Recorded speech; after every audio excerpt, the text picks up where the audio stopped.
선생님들 안녕하세요. 네, 반갑습니다. 우리 오늘 처음 뵙는 선생님들도 계신 것 같고 또 저랑 같이 공부해봤던 우리 선생님들 모두 환영합니다.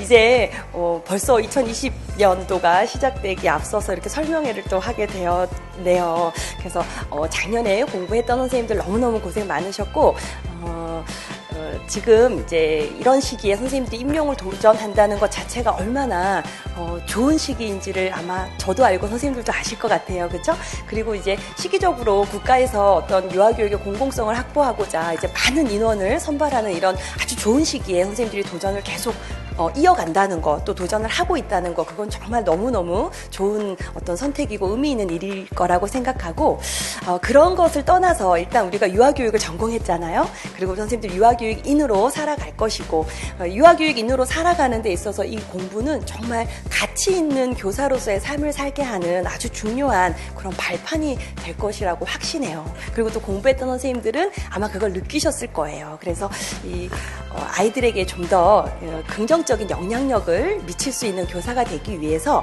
공부하는 과정이라 해도 과언이 아닐 만큼 아주 선생님들에게 값진 1년이 될 것이라는 말씀을 드리고 싶고, 오늘 이제 설명회를 이제 시작하기 앞서서 저를 또 처음 보는 우리 선생님들도 계실 수 있어서 제 소개를 간단히 하고 해야 할 것 같아요.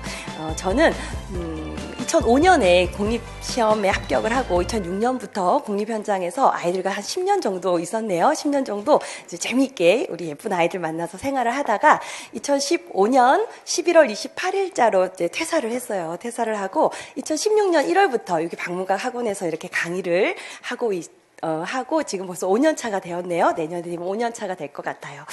자, 그렇게 해서 5년 차에 접어드는 강사이며 결혼은 했고 남편은 있고 자녀는 없습니다.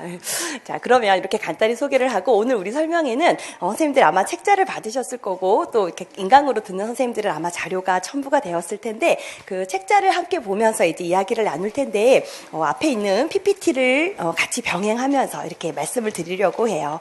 그리고 제가 한 80분 정도 선생님들께 이 설명회를 진행하고요. 그리고 끝나고 바로 이어서 이번 우리 추시가 올해는 또 있었어요. 그죠? 그래서 추시에 서울 최종 합격한 선생님이 선생님들에게 공부 방법을 한 15분 정도 이렇게 간단하게 전달하는 방식으로 두 가지 과정으로 이렇게 진행을 해보려고 해요. 그래서 그 추시 합격자 선생님 조금 이따가 소개할 때 또 서울 지역 합격생이고 어떻게 공부를 했는지 제가 왜 많은 선생님들 중에 서울 수석도 있었고 경기 수석도 있었고 그럼에도 불구하고 매우 우수한 선생님들이 많지만 이 선생님을 이제 이렇게 선생님들이 앞에서 이렇게 공부 방법을 좀 알려달라고 부탁을 한 이유 이런 것들을 조금 있다가 그 선생님 만나기 전에 제가 안내를 드리도록 할게요. 자, 그러면 설명회를 한번 시작해 보겠습니다. 자, 일단 우리가 우리 선생님들이 도전하고 준비하려고 하는 또 계속 도전을 이어가려고 하는 이 시험 이름은 바로 공립유치원 교사. 이 빨간 색깔 포인트 너무 작군요. 보이나요? 네네. 이 공립유치원 교사 선정 경쟁 시험이에요. 경쟁이란 말이 붙어 있어요. 그죠? 어쩔 수 없이 경쟁 시험이고, 누구가 더 높은 성적을 받느냐에 따라서 당락이 결정되는 시험이죠. 자, 경쟁 시험을 이제 준비하고 계신데, 크게 1차와 2차로 나눠서 진행이 되죠. 그래서 1차 시험은, 시기적으로는 11월 달에 시험이 이제 실시가 됩니다. 그래서 11월 첫째 주 혹은 둘째 주, 시기가 좀 변동이 있을 수 있지만, 보통 일반적으로 둘째 주에 토요일 날 시험이 치러졌고, 이제 1차 시험이 있은 후, 한 달 후에 1차 합격자 발표가 나요. 그리고 또 그 한 달 후에 1차 합격자 발표가 나서 합격한 선생님들이 하나요, 2차 시험을 보러 갈 수 있는 이제 기회가 주어지죠. 그래서 2차 시험도 이제 1월 둘째 주쯤에 있다 이렇게 생각하시면 될 것 같아요. 그러면 이제 11월에 있는 이 1차 시험을 우리가 준비를 먼저 해야 되죠. 1차 시험에 합격해야 2차에 또 기회가 우리에게 오는 것이기 때문에 이제 1차 시험 준비를 하기 위해서 이제 1월부터 10월까지 열심히 이제 달리기를 시작한다 이렇게 생각하시면 될 텐데, 사실은 우리가 이 1차 공부를 향해서 간다고 생각하지만 1차 공부를 잘하면 2차는 자연히 준비가 돼요. 그래서 선생님들께 오늘도 얘기하겠지만 1차 공부를 의미를 중심으로 정말 유아교육의 기본이 되는, 바탕이 되는 이론들을 선생님들이 내면화하셔야 돼요. 그래야 2차에 가서 면접에 무리가 없고 유아교육인으로서의 자부심을 바탕으로 자신감 있게 2차에 들어가실 수 있어요. 겉핥기식의 여러 이론들을 많이 외운다고 해가지고 그 교사로서의 내면이 성장해 있음이 보이질 않거든요. 그래서 이 2차 시험까지 우리가 생각해서 준비를 한다면 1차의 공부 방향도 선생님들이 잘 많은 고민 끝에 이제 어떻게 내가 공부를 해야 될지를 생각을 해봐야 할 문제일 것 같아요. 그리고 이제 1차와 2차는 모두 다 100점 100점으로 이제 배점이 되어 있고 지금 2차가 변별력이 아주 높다는 이야기는 아마 많이 들으셨을 거예요. 그죠? 그래서 2차에서 1차 똑똑한 사람을 바로 합격하게 하는 그런 문제를 갖지 않겠다라는 생각이 강하게 드러난 거죠. 2차에서 1차에 이미 합격한 사람들은 어느 정도 지적 전문성이 있다고 보겠다. 2차에서는 또 다시 0에서 시작한다는 마음으로 엄청난 격차를 두고 이제 점수 차이 변별을 하면서 시험을 치른다라고 생각하시면 될 것 같아요. 자, 그럼 이 1차 준비 우리 하는 1차 시험을 보는 과목을 보면 시험 과목이 2개예요. 교직 논술과 교육과정. 이 두 가지의 그죠? 예, 2개의 시험 과목으로 진행이 되는데 제 교직 논술은 20점 만점에 한 문항이 출제가 돼요. 그래서 한 문항을 선생님이 분석해서 이제 시험 논술형으로 답을 쓰면 20점이라는 만점 점수를 받을 수 있는 문제 그 시험 과목이죠. 그 다음에 두 번째는 교육과정이에요. 이 교육과정이 80점이라는 높은 점수 배점이 있어요. 이 80점이라는 배점을 갖고 있는 교육과정은 16문항으로 시험에 출제가 됩니다. 그래서 이 16문항 이제 말이 16문항이지 이 16문항 아래 한 문항당 또 소문제가 5개 정도씩 달려 있어요. 그래서 이 16문제가 하나가 이제 5점씩 배점이 됐다 그러면 16 곱하기 5 하면 80점이죠. 예, 그래서 이렇게 80점 배점에 이 80점 배점의 그런 어떤 점수를 갖고 있는 게 교육과정 영역이다라고 보시면 되고 시험 시간을 보면 우리가 교직 논술은 60분, 1시간 동안 이 한 문제를 이제 선생님들이 풀어낸다라고 보시면 되죠. 논술형으로. 자, 논술형이라는 건 뭐죠, 선생님들? 서론, 본론, 결론으로 그죠? 예, 서본결의 형식을 유지하면서 자신의 생각을 논리적으로 펼치는 것이다. 근데 그냥 내 생각을 아무렇게나 쓴다고 되는 것이 아니라 문제에서 요구한 조건에 맞춰서 그죠? 문제를 푸는 그런 논술형 출제예요. 자, 그리고 이 논술형 제가 빨간색 해놨는데 올해 우리 선생님들 시험 준비하는 2021 대비 시험에서는 이 원고지 형태의 시험에서 이제 줄글로 그저 바뀌는 양식이 있어서 그거 우리 좀 이따 알아보도록 하고요. 자, 이 교육과정은 아까 16문제 하나 큰 문제 대문항 아래 5개의 소문제가 그저 달려있다 그랬어요. 그래서 이 16문항이라고 되어 있지만 결국엔 한 80문제 정도를 푼다고 생각하시면 돼요. 그래서 이 80문제가 한 문제당 1점이다 생각하시면 80점 배점이 나오죠. 자, 그래서 이제 기입형과 서술형, 단순히 암기해서 어떤 용어를 쓰는 문제도 나오고 또 자신의 이유를 쓰라고 했을 때 자신의 생각 이나 이런 것들도 교육적으로 풀어내야 되는 서술형 문제도 나오지요. 자, 그리고 한국사는 이 시험을 응시하기 위한 기본 조건이라서 아마 선생님들이 준비를 하고 계시거나 혹은 이미 자격을 취득하셨을 거라 생각합니다. 자, 밑에 보면 우리가 실제 11월 둘째 주에 시험을 보러 가면 1교시가 교직 논술이에요. 우리 교직 논술 아까 한 문항 60분 1시간 안에 쓰는 거죠. 그 다음에 2교시, 3교시로 나눠져서 이 교육과정이 교육과정 A, 교육과정 B 이렇게 해서 2교시로 나눠서 시험이 이제 진행이 됩니다. 그 16문제였으니까 얘를 둘로 나누면 8문제, 8문제 이렇게 출제된다고 보면 되겠죠. 자, 그럼 이제 이 논술형이 바뀌었거든요. 그래서 어떻게 바뀌었는지 우리 선생님들 그 받으신 책자 7쪽을 좀 한번 볼까요? 자, 7쪽을 보시면 2021학년도 이제 유초등의 그런 1차 교직 논술 답안지가 이렇게 바뀔 예정이다라고 이미 공지를 했어요. 그래서 우리 기존에는 원고지 형태의 1200자라는 글자 제한이 있었어요. 그래서 그 밑에 제가 담아놓은 원고지 형태를 보시면 이렇게 칸칸이 되어 있는 원고지에 원고지 작성법에 맞추어서 1200자 범위 내에서 주어진 문제에 대한 답을 써야 했다면 이제는 그 옆에 또 변경된 양식도 나오죠. 이것이 지금 변경된 양식을 한국교육과정평가원에서 공개한 것은 아니고요. 중등이 이런 줄글 형태에서 시험을 보고 있기 때문에 우리가 이걸로 예상해 볼 수 있는 거죠. 그래서 이런 줄글 되어 있는 이런 답안지에 선생님들의 생각을 이제 서본결의 틀을 유지하면서 논리적으로 작성하면 되게끔 되어 있어요.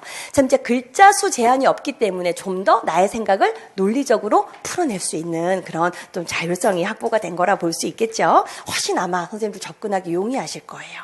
그죠? 그래서 글자 수에 대한 배점은 없애겠다. 자, 그럼 다시 한번 꼼꼼히 한번 볼까요? 뭐가 달라졌는지. 자, 답안지 비교해서 표에 보면 논수령 해서 밑에 보니 원고지 형태 1200자 이내 이렇게 되어 있었어요. 근데 이것이 우리 선생님들 시험 볼 때는 그냥 논수령 이렇게 된다는 거죠. 이 논수령에 대한 설명 밑에 있어요. 별표 하나짜리. 문항 형태는 2020학년도와 같은 논수령 문항이 돼. 자, 답안은 원고지 형태가 아닌 일반 답안지에 작성하게 되어 있다. 자, 이 주어진 수 2면 이내 요렇게 지금 나가 있는 양식 2장을 주겠다는 거죠. 이 2장 이내에 작성하면 되고 글자 수를 제한하지 않으며 자, 분량에 대해서는 배점하지 않겠다 그랬어요. 자, 그러면 앞에 한 면만 써도 저 배점 분량 점수는 감점이 없어요. 다만 뭐예요? 한 장만 쓴다는 건 내용 면에서 상당히 많은 그죠? 예, 타당성이라든지 논리성이 감점될 수밖에 없겠죠. 앞뒤 2면을 채울 수밖에 없는 문제를 아마 내줄 거예요. 그죠? 그거에 맞춰서 글자 수에 대한 어떤 그 스트레스를 받지 않아도 되는 상황이 되었어요.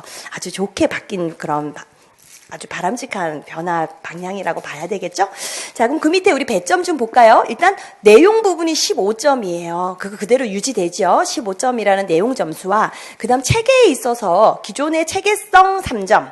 자, 논리적 체계성이라는 건 서문결을 말하고 본론 안에서도 어떠한 체계를 잡았냐를 말하는 거거든요. 그 체계성 점수 3점 그대로 유지되네요. 그죠? 논리적 체계성 3점. 자, 기존에는 맞춤법이나 원고지 작성법이 있었어요. 원고지 형태였기 때문에. 그래서 척한을 띄우고 시작한다거나, 그죠? 교정부호를 또 어떻게 쓰나, 뭐 등등의 원고지 작성법이 1점이 있었고, 분량이 1점이 있었어요. 근데 분량 우리 제한하지 않겠다 했고, 원고지 형태 아니니까 원고지 작성법에 대한 배점도 없어지고, 이것이 다 맞춤법으로 이렇게 들어가죠. 근데 이 맞춤법에 대해서는 추후에 좀 더 정확한 명칭을 확정하겠다라는 안내가 있었어요. 거기 두 번째 별 2개 있는 부분. 자, 맞춤법 2점은 2점의 명칭은 추후 확정할 예정입니다. 라고 되어 있죠. 자, 이런 식으로 이제 변경하겠다는 안내를 했기 때문에 우린 요거에 또 맞춰서 준비를 해야 되겠죠. 자, 그래서 이 논수령 문제 20점 만점에 배점을 가지고 있는 교직 논술을 지금 바뀌는 양식을 한번 알아보았어요. 자, 그러면 우리가 이 1차 시험 잘 봐야 돼요. 그죠? 1차에서 고득점을 하면 당연히 2차 유리해요.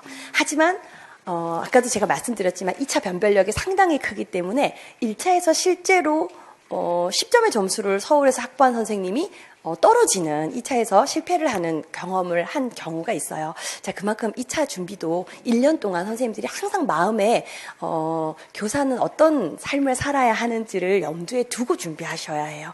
그리고 정말 어떤 내적인 성장이 일어나는 시간이 되기를 정말 간절히 바랍니다.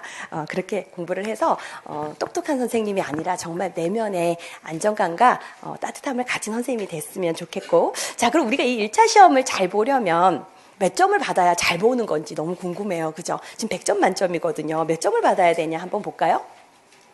내가 합격을 하려면 몇 점 받아야 하냐. 자, 그럼 우리 1차 합격선을 보면 되겠죠. 우리 이번 시험에서 지금 우리 1차 합격한 선생님들이 아마 2차 준비를 하고 있을 텐데 이번 1차 시험은 78.78이 합격 커트라인이었어요. 전국 평균이에요. 지역마다 편차는 커요. 우리 서울은 83점이었고 경기는 80점이었고 이렇게 지역마다 조금 편차는 있지만 전국 평균 78점이었다는 거죠. 그다음 추시, 우리 2019년에는 또 추시라는 좋은 그런 또 기회가 있었죠. 추시에는 79.67 그리고 2019년 정시에는 85점으로 훅 올라갔네요. 자, 이거는 시험 난이도에 따라 조금 다른 거죠. 내가 쉬우면 남도 쉬운 거고 내가 어려우면 다른 사람도 좀 어렵다고 보면 되는 거죠. 자, 이렇게 해서 지금 결국에 2020년 대비 우리가 78.78이라고 생각을 하면 자, 우리가 아까 교육과정 80점 만점이었죠. 논술은 20점 만점이었어요. 자, 그럼 교육과정 80점 만점에 나 몇 점 받으면 되는가? 이거 80점 만점 안 받아도 돼요. 너무나 다행히 80점 만점 받을 수 없어요. 시험이 쉽게 나오면 받아요. 80점 만점자가 2018년도에 있었어요. 80점 만점 받을 수 있는데 그건 시험이 평이하게 나왔어요. 그래서 지금 우리 평균 보세요. 제가 말하는 2018년도가 2019 대비를 준비한 경우거든요. 85점으로 평균이 훅 올라갔죠. 이렇게 시험이 조금 평이하고 쉽게 나왔을 때는 80점 만점 기대할 수 있는데 그걸 생각하고 달려가지 않아도 돼요. 그거 생각하고 달려가다가 기본을 놓치는 또 우를 범하기 때문에 이 80점 만점에 우리 70점에서 75점을 받으면 된다는 거예요. 그럼 우리 아까 전에 80문항 나와서 하나 문항이 1점이었어요. 그럼 지금 몇 개 틀려도 되는 거죠? 5개에서 10개 틀려도 돼요. 5개에서 10개는 틀리는 거예요. 이거 너무 중요해요. 우리 선생님들이 공부하는 1년 내내 머릿속에 안고 가야 되는 게 이거예요. 5개에서 10개는 틀려도 된다. 그래도 고득점이에요. 5개에서 10개는 틀려도 돼요. 자, 그럼 논술은 20점 만점이었어요. 논술은요, 교육과정 공부 열심히 하면서 글쓰기를 계속 반복하시면 20점 만점 나올 수 있어요. 18점에서 20점까지 욕심 내셔도 충분히 가능한 영역이 논술일 수 있어요. 선생님들 논술 쓰기 참 어려워하시고 힘들어하시는데, 이제 글자 제한이 풀렸고, 지금 우리 풀린 상태고, 교육과정 공부를 탄탄히 하면 논술은 같은 시험 범위 내에서 나오는 문제이기 때문에 20점 만점을 목표로 가도 되겠죠.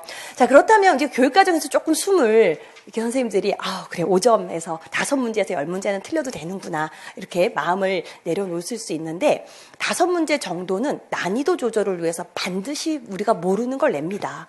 그 출제위원들이 몇 주간 모여서 문제를 출제하는데 다 모두가 만점 받을 문제를 내면 이거 상대평가거든요. 그 경쟁시험이고 상대평가거든요. 안 되겠죠. 그래서 그런 생각으로 5점은 영역은 우리가 그냥 그래 마음을 접자 이렇게 생각하셔야 돼요. 왜? 유아교육이 너무나 범위가 넓어요. 그걸 다 하다 보면 다 다루는 거는 사실 크게 어렵지 않을 수 있어요. 제가 책에 있는 거를 타이핑 쳐서 선생님들한테 드리면 되거든요. 다 드리면 되는 거죠. 근데 이제 문제는 뭐예요? 망망대해에서 우리 선생님들이 허우적거리는 거를 그냥 제가 보지 않는 거죠. 그래 허우적거리고 어떻게 해서든 해보십시오. 나는 최종 적중률이 높은 말을 들으면 됩니다. 그리고 나눠드리면 되는 거죠. 근데 문제는 뭐냐면 그렇게 많은 것을 다루다가 중요한 기본을 놓쳐요. 그렇게 많은 것을 다루려고 망망대해에서 허우적대다가 2차 시험에서 힘을 발휘를 못해요. 교사가 무엇인지에 대한 생각을 계속하면서 나가다가 선생님들이 다지셔서 유아교육의 기본을 탄탄히 하신 다음에 2차 시험을 들어갈 때는 마음에 내적으로 자신감이 있어요. 그래, 유아의 발달이 내가 무엇인지 확실히 알았어. 유아들의 지금 특성을 알았고 유아들이 어느 단계로 나아가야 되는지 내가 알고 있어. 이런 자신감에 문제 푸는데 큰 어려움이 없는데 자, 그런 고민해야 돼요. 조금 더 계속 나올 말이긴 한데 자, 어찌됐건 이 5점 정도는 5점에서 10점은 포기해도 된다. 자, 그럼 우리가 지금 교육과정 80점 만점에서 70점 받았다고 생각하고 교직 논술 20점 만점에서 18점 받았다고 생각하면 총 점수 100점 만점이 몇 점이에요? 88점이에요. 88점. 그리고 만약에 75점에서 20점 최대 점수를 받았다고 했을 때는 95점이라는 점수가 나오죠. 자, 그럼 이 88점에서 95점은요. 커트라인에서 10점씩 위에 받는 점수가 되는 거죠. 커트라인에서 10점이면 사실은 안정권에 있다고 생각하고 2차 준비할 수 있어요. 자, 이런 식으로 우리 선생님들이 몇 점을 받아야 내가 합격할까? 만점은 아니다라는 거, 만점은 받지 않아도 된다는 거에서 조금 마음을 이렇게 내려놓으시고 이제 들어가는데 그럼 뭐 어떤 걸 공부해야 이렇게 우수한 점수를 받을 수 있는지 우리 알아야 돼요. 그죠? 무엇을 공부해야 되냐? 우리가 이 교육과정 정복하기라고 제가 해놨지만 사실은 교육과정 아니라 지금 이 세대의 바퀴에 들어있는 이 내용이 논술의 영역이기도 해요. 이거 공부 열심히 하면 논술 시험까지 같이 보는 거죠. 자, 그래서 지금 이 가장 작은 바퀴, 유아교육 개론. 자, 이 부분, 유아교육의 성격 되어 있는데, 이 제목이 추상적이죠. 성격, 여기가 바로 유아의 권리라든지 그리고 복지 이런 것들에 대해서 다루는 영역이에요. 자, 그다음에 유아교육과 사상, 우리 사상가 루소부터 페스탈로치 이런 등등의 사상가들을 공부하는 거죠. 발달 이론, 자, 발달 심리를 말하는 거예요. 그래서 우리 정신분석 이론이라든지 피아제의 인지발달 이론, 비고츠키 사회문화적 구성주의 이런 것들 발달 심리를 공부하는 영역이에요. 너무 중요하죠. 그다음에 놀이 이론, 지금 이제 개정 유치원 교육과정과 함께 놀이가 또 강조되고 있어요. 그죠? 그래서 이 놀이에 대한 부분을 다루고요. 그 다음에 교사론도 중요한 영역 중에 하나죠. 자, 부모교육론 해서 요 6가지의 영역이 묶여있는 게 유아교육 개론이에요. 자, 요거 우리 공부해야 하고요. 그 다음에는 이제 누리과정, 우리 2019 개정 누리과정으로 이제 들어가면서 선생님들이 그 안에 영역, 신의사 예자, 우리 이렇게 5개 영역 이름 부르죠. 이 신의사 예자를 공부하는데, 이 신의사 예자라는 게 지금 교육과정의 영역 이름이고, 사실은 교과목으로 보면 신체운동 건강 영역에는 체육, 그죠? 유아 동작 교육, 그리고 건강, 그리고 안전이 포함되어 있는 영역이에요. 그 다음 의사소통 영역은 국어를 말하죠. 국어. 유아들 언어 발달부터 해서 문학까지 하는 국어. 그 다음 사회관계, 여기에는 도덕 사회를 말해요. 근데 아이들이 이런 사회성이 어떻게 발달하는지에 대한 발달 심리도 함께 또 중요하게 다뤄지는 영역이에요. 사회관계. 예술 경험은 음악이랑 미술이죠. 자연 탐구는 과학, 수학이다 이렇게 보시면 되겠어요. 그래서 이 교과목들을 이제 공부를 하면서 이 누리과정, 개정 유치원 교육과정에 대한 해설을 함께 병행해 나가는 그런 영역이다라고 보시면 되겠어요. 자, 그 다음에 이제 또 중요한 건 교육과정의 운영 파트예요. 자, 얘는 이제 실제 현장에서 우리 선생님들이 현장에 직접 가서 교육과정을 설계하고 그 다음에 아이들과 일과 운영을 하고 평가하고 이러는 전 과정 실제 해당된다라고 보시면 되겠어요. 그래서 여기에 보면 유아 교육과정의 설계 그리고 유치원 교육과정 계획 및 운영해서 이 실제 운영편이다라고 보면 되죠. 그래서 이만큼 지금 나와 있는 화면에 있는 이 부분 우리 공부하면 아까 받으려고 했던 80점 만점에 70점에서 75점의 교육과정 점수 확보할 수 있을 것이다라는 거죠. 자, 그럼 지금 시험 어느 영역을 공부해야지 내가 이 시험 준비할 수 있는지 알았어요. 그죠? 그럼 이제 얘를 1년 동안 어떻게 우리가 공부해야 되나 봐야 되죠. 자, 일단 1월, 2월에는 유아교육 개론을 공부를 할 거예요. 우리 아까 유아교육 개론해서 유아교육의 성격, 사상, 발달 심리, 놀이, 교사론, 부모교육론 이렇게 6개 영역이 이 개론에 있었어요. 개론, 그죠? 자, 얘를 1, 2월에 끝내는 거죠. 자, 그 다음에 이제 3월부터 6월까지 이 3, 4, 5, 6 여기는 누리과정과 실제 아까 제가 운영편이라고 했던 바퀴 2개 기억나죠? 걔를 다 3, 4, 5, 6에 다루는 거예요. 그럼 결국엔 1월부터 6월까지는 이론을 다루네요. 그죠? 시험의 전 영역이 6월까지 끝나는 거예요. 7, 8, 90은 우리에게 보너스로 있는 시간인 거예요. 그래서 6월에 추시에 합격하는 선생님들 1, 6월 공부하고 합격한 선생님들 많이 있었거든요. 그 이유 뭐예요? 6월까지면 전 시험 영역을 다 다루게 되기 때문인 거죠.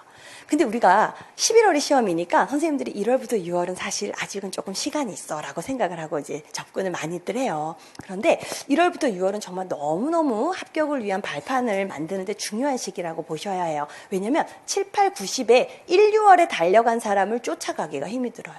다 같이 달리고 있거든요. 나도 뛰는데 남도 뛰어요. 내가 지금 뛰고 있는 건지 걷고 있는 건지 더 빠르게 뛰는지를 잘 몰라요.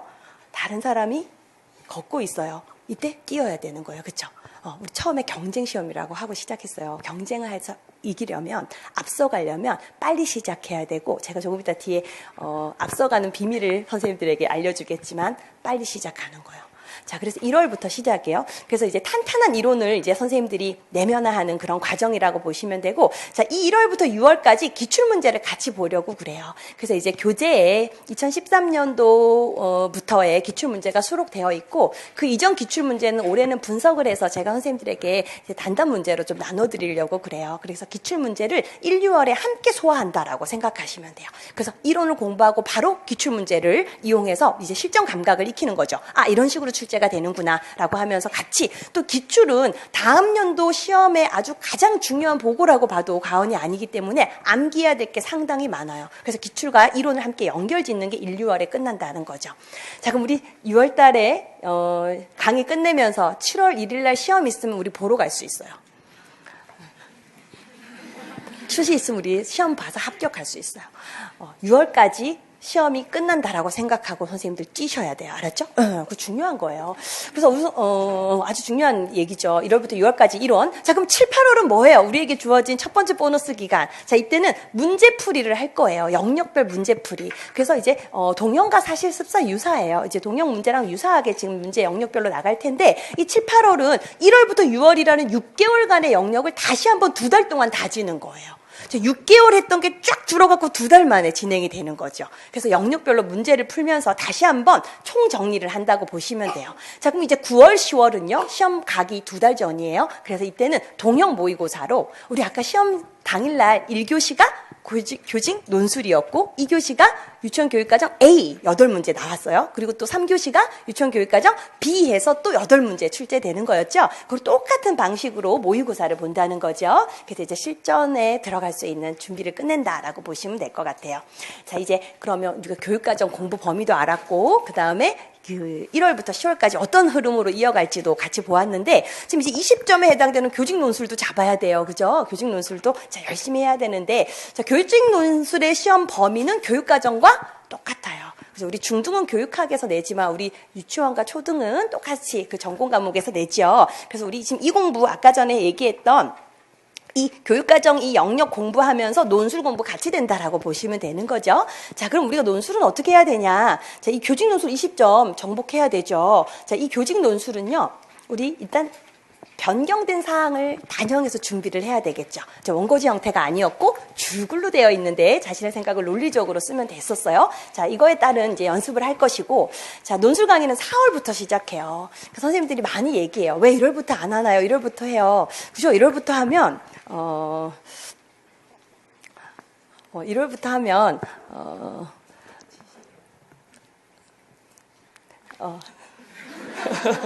우리 선생님들 학원비 더 내야 되고 학원은 돈 벌어서 좋아요. 자, 그런데 1월부터 논술 강의를 만약에 진행을 해서 이제 끌고 갈 수는 있죠. 연습하라고 쓰라고 하면 되죠. 그런데 우리가 글을 쓴다는 건 갖고 태어난 능력이에요. 선생님들 글 쓰는 거 지금 쓸 수 있죠. 내 생각을. 근데 교직 논술, 교육과 관련된 글을 쓰려면 뭐가 있어야 돼요? 교육에 대한 지식이 있어야 돼요. 무작정 1월부터 시작한다 그래서 효과가 높은 게 아니라 1월부터 3월까지 선생님들이 아까 우리 1, 2월에 개론 공부하죠. 교사론 영역, 논리 영역 충분히 다지시고 3월에 들어가서 신의 정도까지 아마 진행이 될 거예요. 여기서 우리 아까 신체운동 건강 영역, 그다음 의사소통 정도 진행되는 게 3월이에요. 그 정도 앞부분에 어느 정도 섭렵해 놓고 나서 논술을 4월부터 시작하면 훨씬 투자 대비 효율이 높다는 거예요. 저는 효율성을 상당히 높게 생각하는 사람이거든요. 왜 1월부터 힘들게 논술을 빨리 경험하고 싶은 조바심 때문에 논술과 교육과정 두 개 같이 끌고 가려다가 너무 버겁고 힘들어요. 1, 3월 열심히 해놓고 떼대 갖고 논술 시작하면 훨씬 더 효과적이고 쓸 수 있겠는데? 이 정도면 어떻게 쓰는지 알겠어. 4월 한 달 기초 잡고 5월부터는 아마 쓰는 방식이 익숙해지지 않을까 이런 생각이 들거든요. 그래서 논술은 선생님들이 1월부터 해달라고 얘기하는 분들도 있지만 이건 제가 절대 바꾸지 않고 4월부터 이제 시작을 하려고 그래요. 그게 가장 투자 대비 효과가 높고 이렇게 해도 20점 받는 선생님들 많아요. 그 이유는 아마 공부하시면서도 알 것 같아요. 그래서 요즘은 그래도 크게 1월부터 해야 된다고 불안해하는 선생님들 많이 없는 것 같아요. 그래서 이제 아주 선생님들 전략적으로 공부를 잘 계획해서 진행하시길 바라고.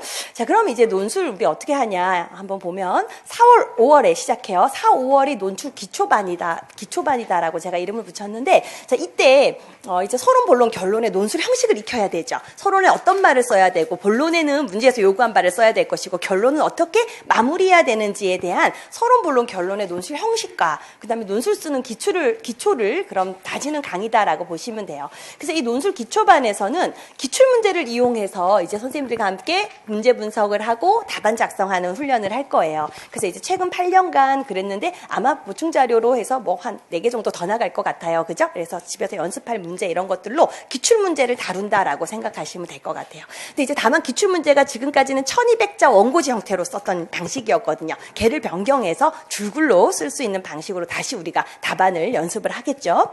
자, 그렇게 난 다음에 6, 7월 논술 실전반에 가면 이때는 기출 문제가 아니라 제가 출제하는 어떤 예상 문제라고 봐야 되겠죠. 이제 시험에 나올 수 있을 거라고 생각되는 예상 문제를 다루는 그런 시기라고 보면 돼요. 그래서 이 기초반도 8주 과정이고요. 실전반도 8주 과정이에요. 그럼 8주 일주일에 한 편씩 논술 쓴다 그러면 총 16편을 쓰는 거네요. 그죠? 그래서 중간에 뭐 과제 나가는 것까지 해서 20개 정도라고 생각을 하면, 자, 이제 7월까지 논술을 같이 함께 갔어요. 그리고 나서 9월, 10월이 모의고사거든요. 우리 아까 모의고사 1교시가 교직 논술이었어요. 그죠? 그래서 1교시 교직 논술로 이제 시험이 진행되기 때문에 이때 또 8편의 논술을 선생님들이 아마 시험을 보게 될 거예요. 자, 그럼 여기 지금 7월부터 9월 사이에 8월 한 달 비어요. 그죠? 8월은 앞에 것들을 선생님들이 다지고 반복 훈련하는 시기로 그저 삼아야 되겠죠. 자, 그래서 4월부터 해서 이렇게 10월까지 또 논술이 쭉 이어진다라고 생각하면 될 것 같아요.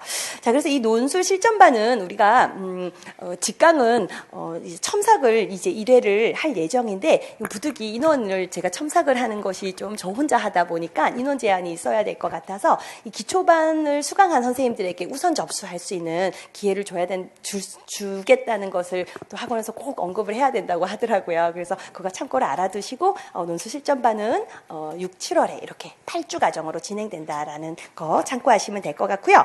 자, 그럼 선생님들 그 책자 받으신 거 10쪽을 좀 같이 볼까요? 지금 우리가 연간 교육과정에 대해서 함께 알아봤어요. 그 10쪽을 보면 표로 되어 있죠. 1월부터 10월까지. 그래서 1, 2월이 개론반, 3월에서 6월까지 누리과정, 교육과정 반, 그 다음에 7, 8월이 문제풀이 반, 9, 10월이 모의고사 반 이렇게 되었고 논술 기초와 실전은 4월부터 시작해서 이렇게 7월까지 이어지는 과정이다라고 보면 되겠죠?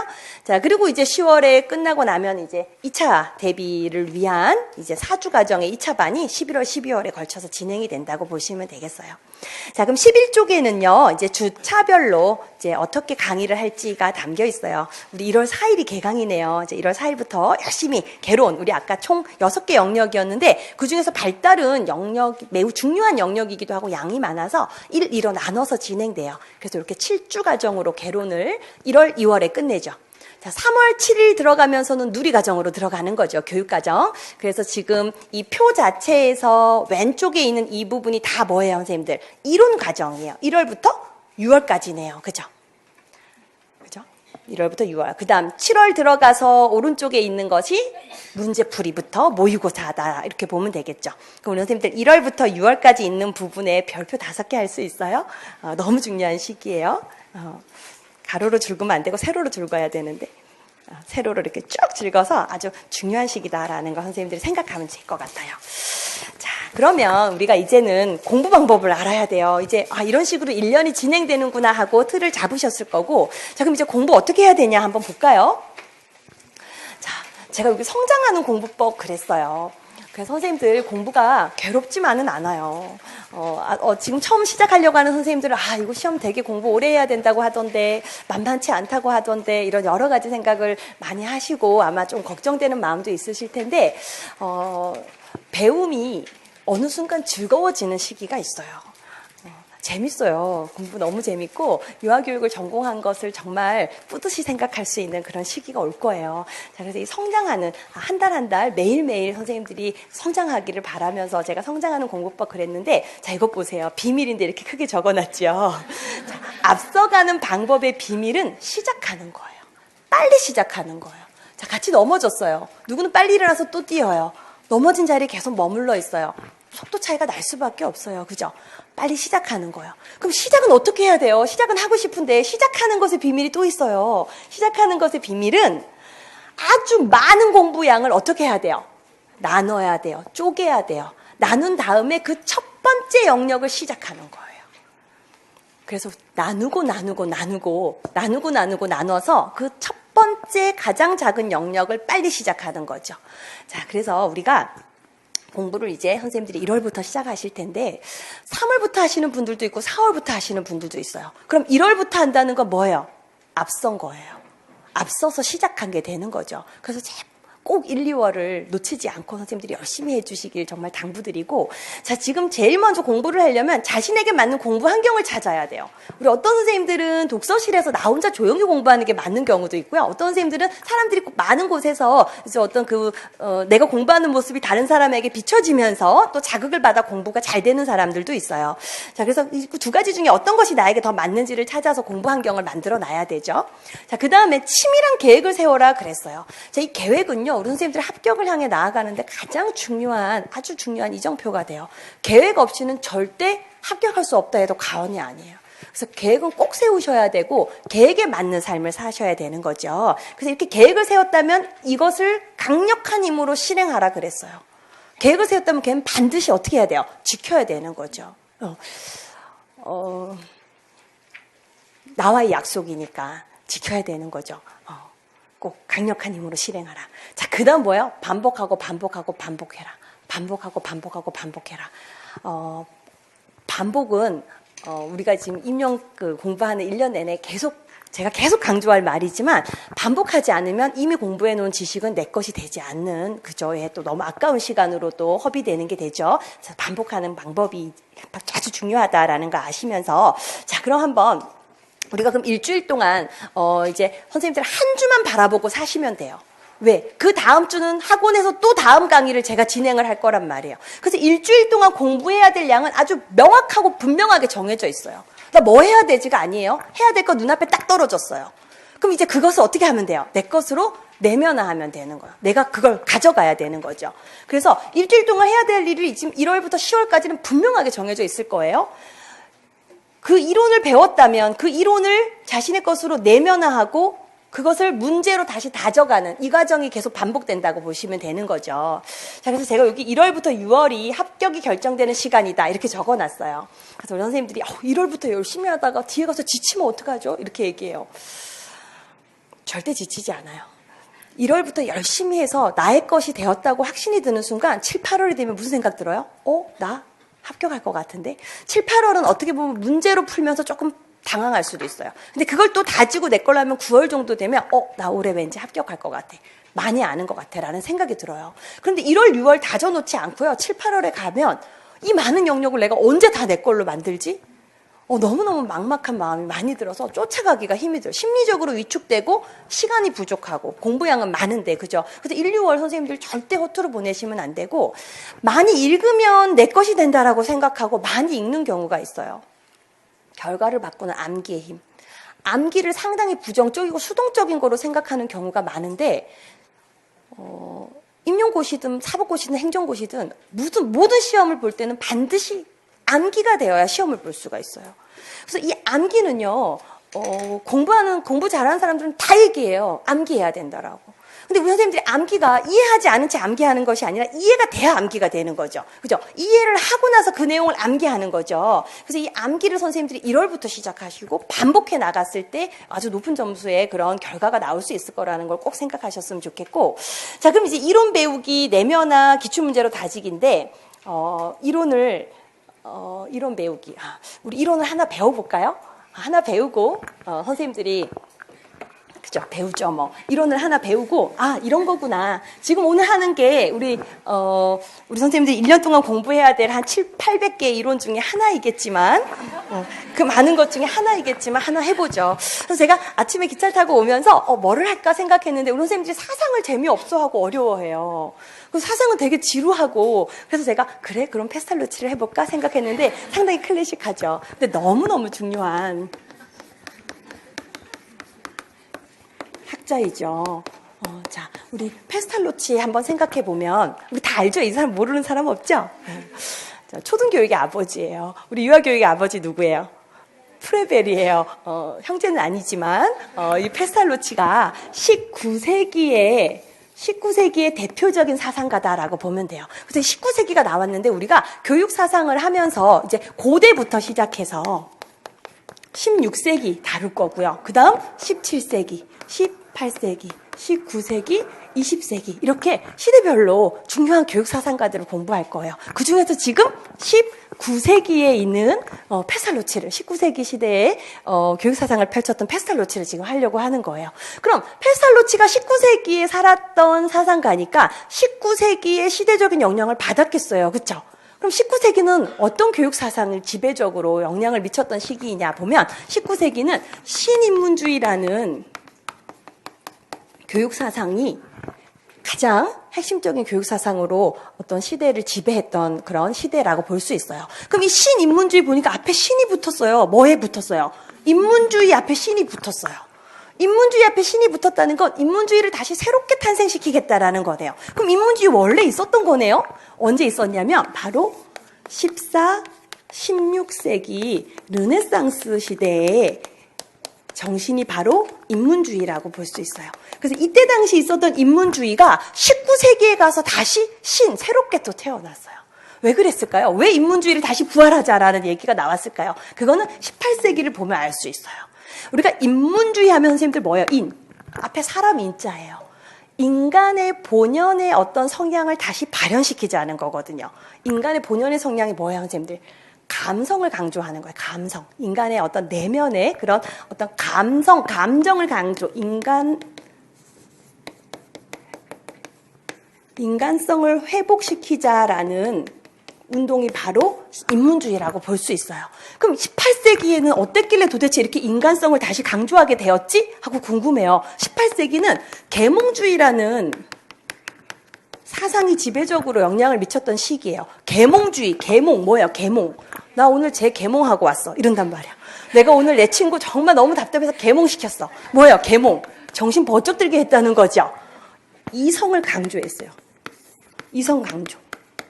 인간의 이성을 매우 강조했던 그런 교육 사상이 계몽주의예요. 그러다 보니까 나중에는 기계적이고 메마른 어떤 인간성이 전혀 나타나지 않는 아주 철저한 그런 합리적인 이성에 따라서 비판적인 사고를 기르는 것을 강조했던 시기라는 거죠. 물론 계몽주의의 무슨 자유, 평등 등등의 다른 어떤 특징도 많지만 이 이성을 강조한 것 때문에 점차 기계화되어가는 그런 문제를 초래하게 돼요. 그래서 19세기부터 이렇게 해서는 안 되겠다. 다시 무엇을?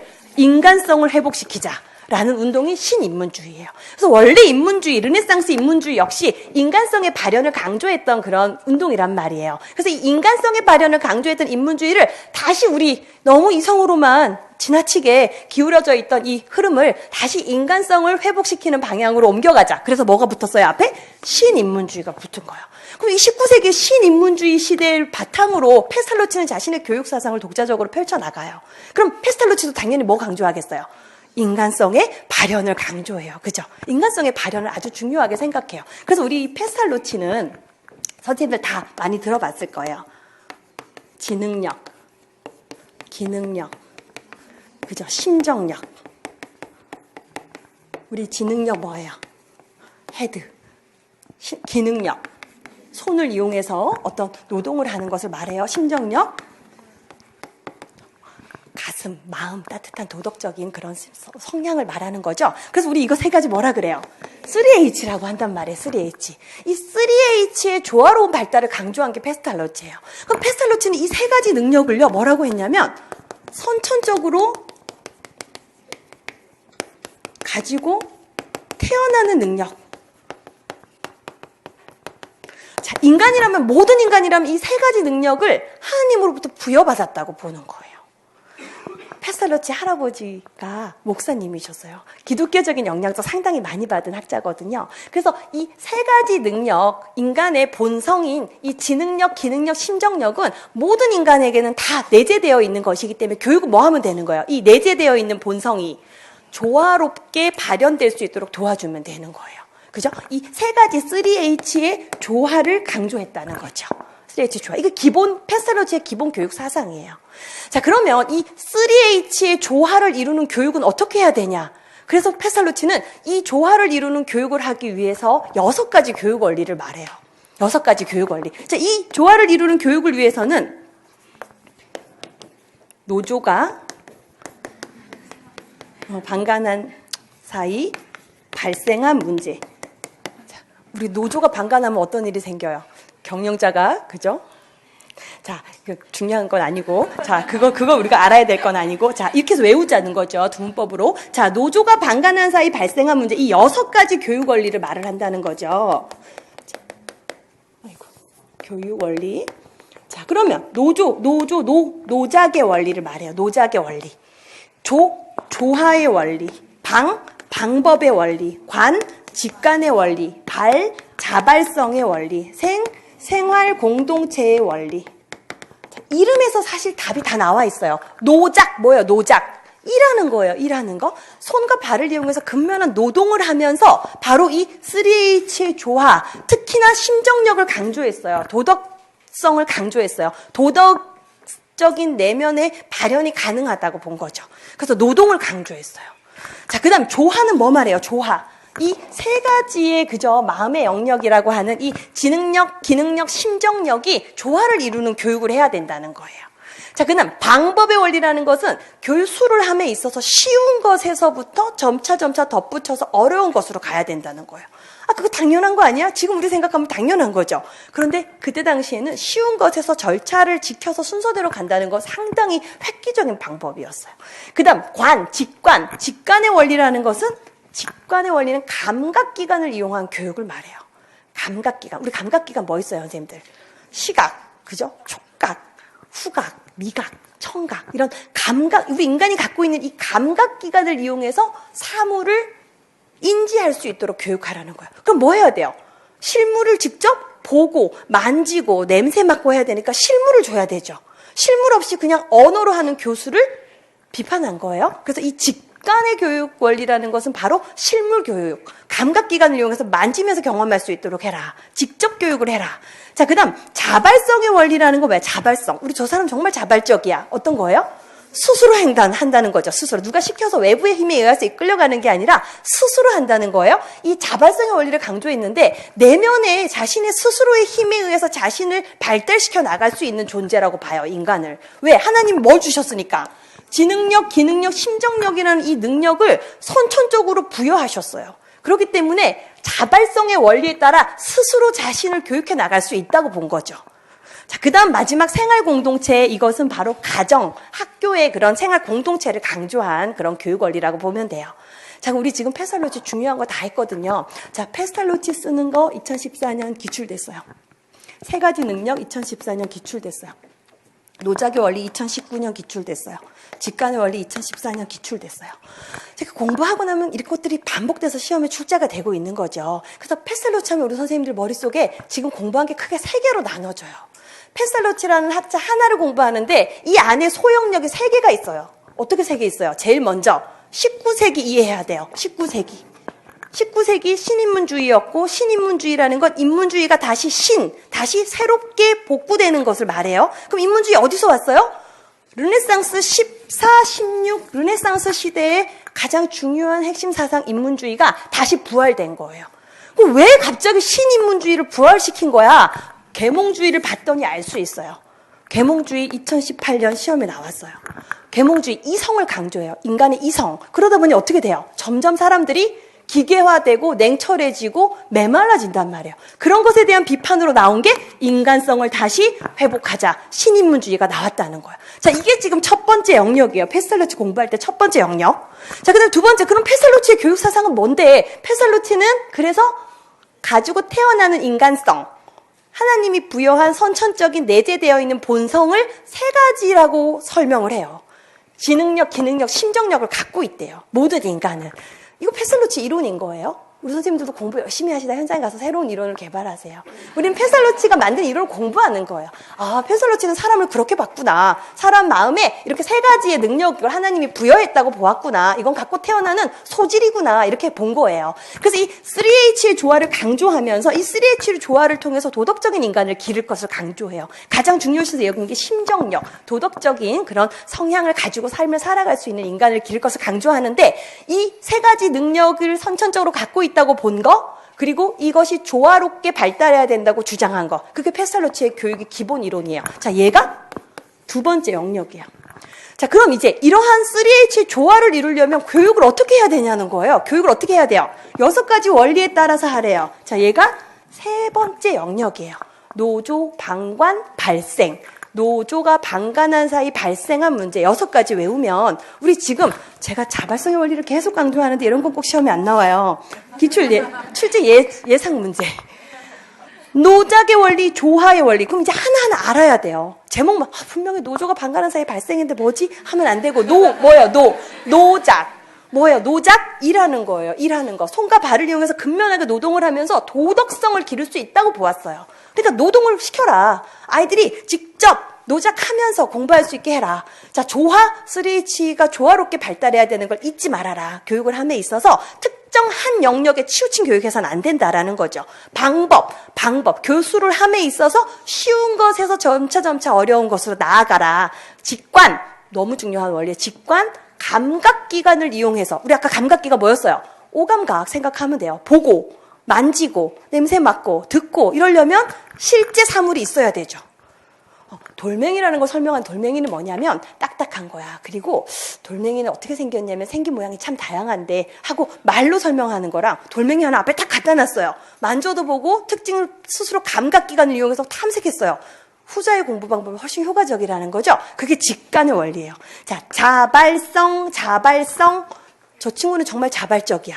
스스로 뭔가를 한다는 거죠. 교육을 함에 있어서도 이 자발성의 원리를 꼭 염두에 두고 교육하라는 거예요. 학습자 스스로 성장할 수 있다. 스스로 내면의 힘에 의하여 학습해 나갈 수 있다라고 보는 거죠. 그 다음 생활 공동체, 생활 공동체 말 그대로 가정, 그리고 학교와 같은 생활을, 공동체 안에서의 학습을 함을 강조한 그런 교육 원리다라고 보면 되는 거죠. 자, 이렇게 3가지 공부했어요. 이렇게 페살로치 3가지. 자, 그럼 집에서 우리 선생님도 공부할 때, 우리가 2주차에 이 고대부터 시작해서 20세기까지 이렇게 공부를 할 거란 말이에요. 이게 2주차 강의 내용이에요. 자, 그럼 고대 우리 소크라테스부터 시작해서 저기 20세기 주의 몬테소리 이런 학자들 할 거란 말이에요. 그럼 지금 고대부터 해서 20세기까지 한 학자 총 몇 명인지 제가 몇 명인지 세우진 않았는데 만약에 13명이라고 생각해 보세요. 13명이면 이 13명을 선생님들이 일주일 동안 공부하면 되는 거죠. 근데 이 13명을 공부하는데 어떻게 해야 돼요? 나눠야 돼요. 우리 가장 빠르게 앞서는 방법 시작하는 거고 시작하는 방법은 뭐예요? 해야 될 분량을 나눠서 그 첫 번째 영역을 시작하는 거예요. 그죠? 자, 그러면 이제 이거 13명을 한번 쭉 적어보고 학자마다 분량이 달라요. 아주 우리가 중요하게 다루지 않아도 되는 학자가 있는가 하면 내용이 많은 학자도 있단 말이에요. 그것에 따라서 이 13명을 적당하게 소영역으로 나눠요. 소영역 1, 소영역 2, 소영역 3, 소영역 4, 소영역 5 이렇게 나눠 놓는 거예요. 나눌 수 있겠죠? 자, 나눈 다음에 제일 먼저 해야 될 거 뭐예요? 소영역 1에 대한 공부예요. 소영역 1. 자, 2, 3, 4, 5 신경 쓰면 안 돼요. 소영역 1에만 아주 몰입하고 집중해서 공부를 하는 거죠. 그럼 예를 들면 소영역 1이 우리 페살로치였다고 한번 생각해 봐요. 그럼 페살로치 공부하려고 딱 펼쳤어요. 자, 페살로치 공부 한 4장 정도 된단 말이에요. 그 안에서 페살로치도 또 어떻게 해야 돼요? 나누자. 이제 무조건 나눠야 돼요. 세분화하자. 그래. 첫 번째 영역은 이 시대의 흐름을 알아야 되니까 19세기 공부할 거야. 공부했어요. 두 번째, 페살로치의 기본 사상이 뭐야? 4가지 능력이 있다는 거, 이게 조화롭게 발달해야 된대. 자, 세 번째 영역, 그럼 교육 어떻게 해야 돼? 노조가 반가는 사이에 발생한 문제 6가지 교육 원리를 제시했어. 자, 공부했어요. 자, 그 다음 페살로치 다음에 프레벨 넘어갈 거란 말이에요. 프레벨 넘어가기 전에 또 뭐 해야 돼요? 첫 번째 영역, 시험 보고. 여기서 시험은 스스로 백지를 꺼내놓고 테스트를 하는 거예요. 내가 잘 알고 있나? 그래. 페살로치는 고대부터 해서 쭉 해서 지금 이 19세기지. 계속 공부했던 흐름을 반복하는 거예요. 19세기 신인문주의 그런 교육 어떤 사상을 바탕으로 자신의 독자적인 교육 사상을 펼쳤대. 신인문주의는 뭐였냐면 하고 자기에게 묻고 자기가 답하는 거죠. 인문주의가 다시 신부활했어. 인문주의 어디에서? 르네상스 시대에서 부활했대. 계속 반복해 나가면서 다지는 거예요. 이렇게 암기하고 다져놓은 지식은 나중에 선생님들이 줄글로 된 책을 읽거나 이랬을 때 그 의미를 이해하는데 매우 강력한 힘을 갖고 있어요. 자, 이렇게 해서 강의를 들은다면 바로 암기예요. 이해됐다면 바로 암기예요. 시간이 지나면 잊어버려요. 왜냐면 강의날 와서 페살로치만 배우고 가는 게 아니거든요. 소크라테스부터 저기 있는 많은 학자를 배우고 가기 때문에 쉬는 시간이 그만큼 중요한 거예요. 강의 끝나고 쉬는 시간 페살로치 이렇게 제가 선생님들 설명해 드리면 선생님들 바로 쉬는 시간 못 외우겠어요? 외우죠. 백지에다가 이 틀만 적어놔도 3개다. 페살로치는 3개야. 해서 탁탁탁만 적어놔도 그날 밤에 바로 외울 수 있죠. 근데 다만 뭐예요? 그 다음날 반복하느냐. 아침에 일어나서 머리 감을 때 페살로치는 신인문주의. 그렇게 살아야 돼요. 머리 드라이 할 때. 우리 화장은 안 할 수 있어요. 공부할 때 화장은 안 해도 되죠. 자, 머리 말릴 때. 그래. 19세기 시대에는 18세기 계몽주의에 대한 반발로 일어났어. 계몽주의는 어땠는데? 계속 반복이에요.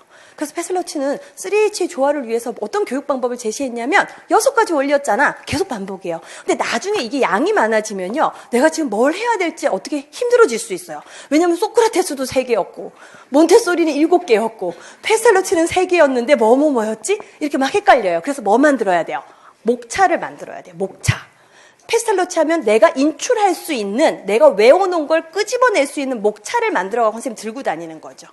그 작은 쪽지에 내용이 다 적혀 있는 게 아니고 뭐가 적혀 있어요? 목차만 적혀 있어요. 그럼 내용은 어디 있어요? 내 머릿속에 있는 거예요. 그걸 계속 반복해서 꺼내는 거죠. 그런 공부를 반복하다가 줄구를 읽는 거예요. 줄구를 읽으면 이해가 돼요. 그렇지. 앞뒤에 살이 붙어져 있는 글들을 반복해서 읽는 거예요. 그래서 전공서적을 함께 선생님들 공부하면서 읽으려고 많이들 해요. 아주 좋은 방법이에요. 근데 전공서적을 읽기 전에 뭐부터 돼야 돼요? 구조 세우고 기본 암기된 내용이 있어야 그 전공서적 읽는 게 의미가 있는 거죠. 이렇게 계속 반복해 나가면 되겠죠. 그래서 우리가 지금 이론을 배웠어요. 자, 이론을 이렇게 배웠다면, 이론을 배웠다면 우리 선생님들 이제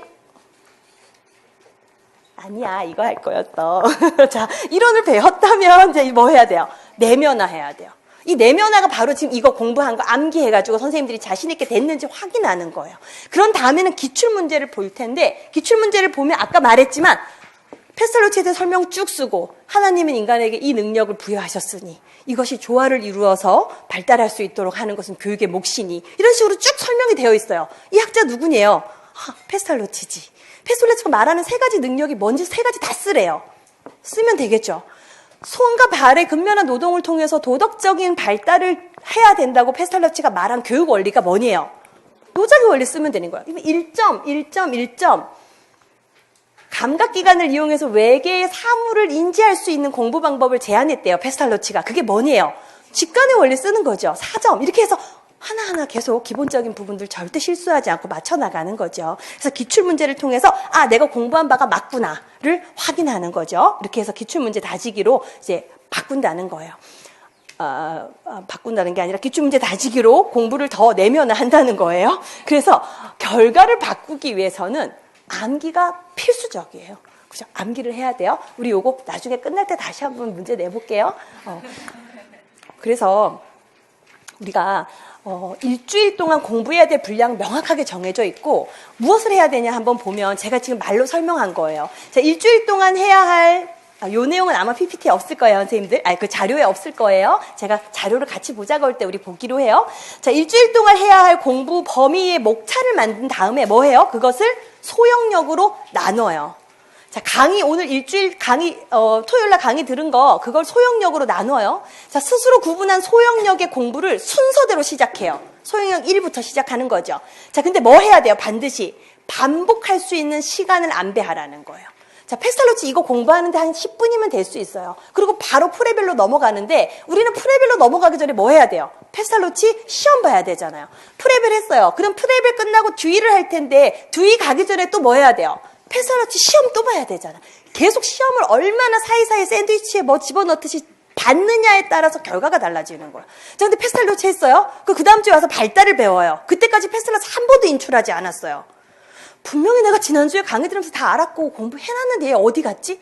반복하지 않았으니까 당연히 새로운 정보가 들어오면서 유실된 거예요. 없어지죠. 계속 중간중간에 반복을 해야 되기 때문에 공부 계획을 세울 때는 반복할 수 있는 시간을 확보해서 공부 계획을 세워야 되는 거죠. 자, 그 다음 구분한 소형력의 일부 내용에 대해서 공부 이해하고 암기하는 거죠. 했다면 뭐 해야 돼요? 책을 덮고 시험을 봐야 돼요. 책을 덮고 우리 오픈북 시험이 아니거든요. 책 갖고 시험장에 못 가잖아요. 시험 볼 때 책 못 펼쳐놓잖아요. 내 머릿속에 들어와 있어야 되니까 반드시 책을 덮고 시험을 봐야 돼요. 책을 덮고 시험을 봅니다. 자, 백지에 내가 암기한 거 쓸 수 있는가? 칠판 싹 지우고 백지 흰 종이 꺼내놓고 제목 맨 위에 페스탈로치 써놓고 시대 고대부터 쭉 흐름해놓고 19세기의 학자야. 19세기는 어땠는데 이거 쓰려면 나름대로 체계가 머릿속에 있어야 되는 거죠. 그 책이 강의 때 배워가지고 가서 선생님들이 반복 훈련하는 거거든요. 자, 이렇게 해서 백지에 자신이 공부한 것을 쓸 수 있는가 중요한 문제죠. 자, 다음 소형력에 대한 공부를 하면서 뭐 해야 돼요? 중간중간 이미 해놓은 앞부분의 공부를 점검해야 돼요. 자, 이건 본인이 공부하면서 어떻게 재량껏 운영하냐의 문제인 거예요.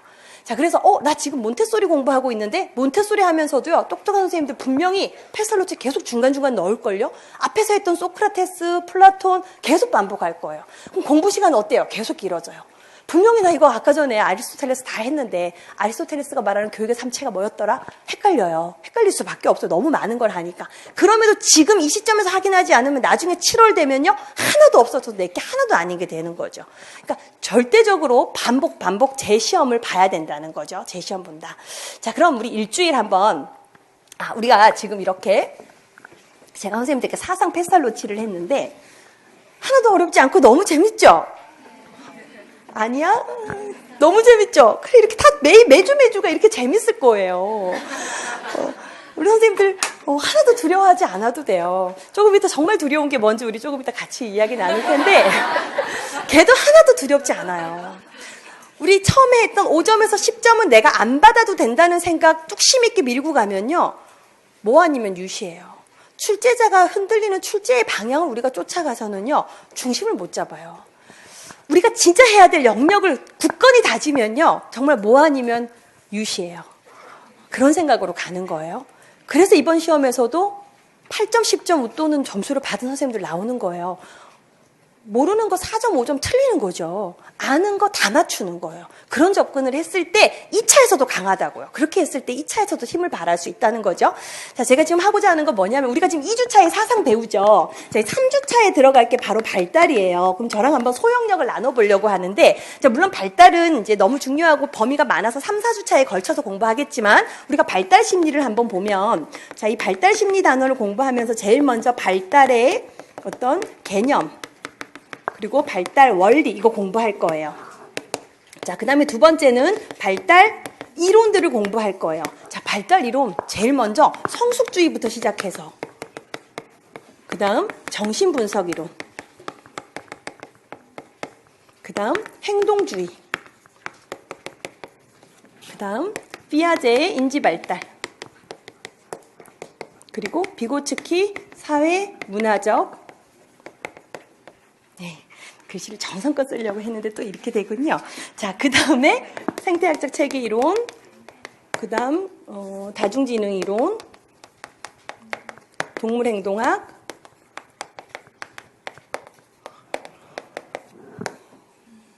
인본주의 중요하죠. 인본주의, 정보처리 이론.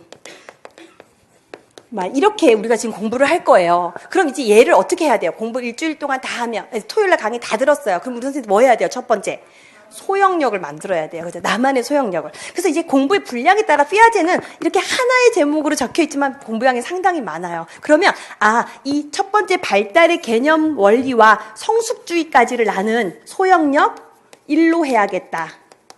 1 묶어놨어요. 자, 그 다음 정신분석 이론과 행동주의까지를 소형력 2로 하자. 자, 그 다음 피아제 너무 많으니까 소형력 3으로 하자. 그 다음 비고츠키부터 다중지능까지를, 근데 이 비고츠키랑 피아제는 비교를 해야 돼서 이 둘을 3으로 하죠.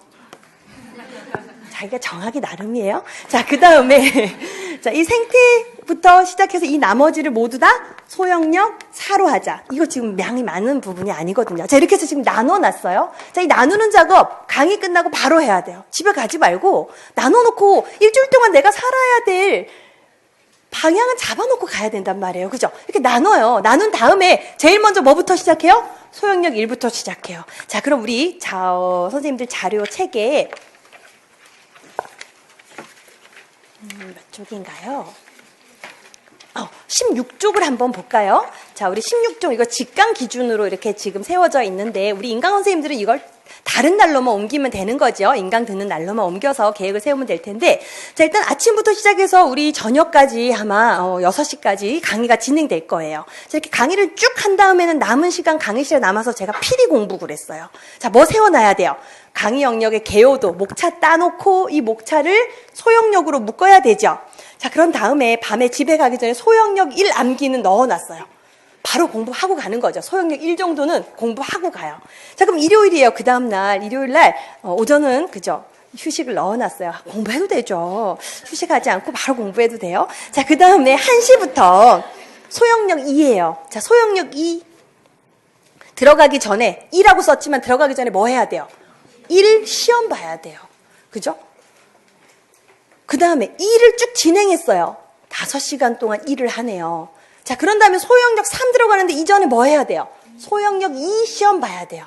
그죠? 그 다음 소형력 3 시작했어요. 자, 그러고 나니까 일요일이 끝났네요. 자, 그럼 지금 우리가 총 소형력을 지금 주간교육 공부계획에는 총 소형력 5까지 있게 나눠놨는데, 자, 이 중에서 지금 토요일, 일요일 동안 소형력 3까지 했네요, 공부를. 소형력 4하고 5 남았죠. 그럼 3까지 한 다음에 월요일을 맞이했어요. 자, 월요일날 봤더니 오전에 제일 먼저 일어나자마자 하는 건 누리과정 암기예요. 그리고 1월부터 바로 시작할 거거든요. 2019 개정 누리과정에 대한 고시문 암기를 바로 시작할 거라서 이거는 시험 보기 전날까지 매일 1시간씩 반복한다 생각하시면 돼요. 그래서 항상 공부의 시작은 누리과정에 대한 고시문 암기다라고 보시면 되고, 자, 그 다음에 바로 소형력 4가 아니라 지난주 영역 복습을 넣어놨어요.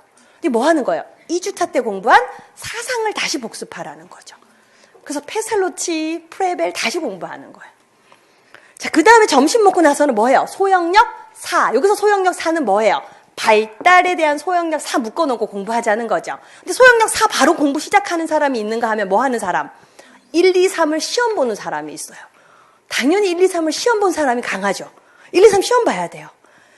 기억이 안 나서 다시 공부해요. 4는 못해요. 4 공부하기로 한 시간에 1, 2, 3을 잊어버려서 다시 공부했더니 시간이 다 가버렸어요. 그럼 어떻게 되는 거예요? 계획이 딜레이 돼서라도 반복이 지금 첫 주는 너무 중요한 거예요. 지금 최초 공부다 하는 사람들은 이 반복을 반드시 해야 되기 때문에 4가 뒤로 밀리는 거예요. 어쩔 수 없이. 자, 그 다음에 이제 야간 시간에 소형력 5 해놨지만 이 소형력 5가 뭐가 될 수 있어요? 4가 될 수도 있죠. 그죠? 상황에 따라서. 자, 그래서 제가 좀 아주 타이트하게 월요일까지 토요일날 배운 공부가 다 끝나요. 토요일날 강의 듣고 일요일, 월요일 부지런히 열심히 공부해놔서 끝내버리고, 자, 그 다음 화요일부터는 그럼 뭐 해요? 자, 또 지난주 복습 또 하죠, 오전에. 그래서 사상이라든지 성격이 1, 2주 차에 배운 거 복습해요. 자, 점심 먹고 나서 이제 강의 영역 전체 암기. 자, 얘는 뭐 말해요? 소영역 1에서부터 5를 그저 다시 한번 정체 정리를 하는 거예요.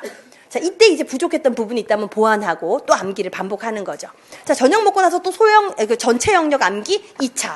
자, 이때 또 계속 목차 만든 걸 보고 바탕으로 백지에다가 선생님들 스스로 시험을 보는 거예요. 자, 시험 보는 거 즐기셔야 돼요. 계속 시험을 반복해서 스스로 보는 거죠. 자, 그 다음에 또 수요일은 강의 영역 전체 암기를 하죠.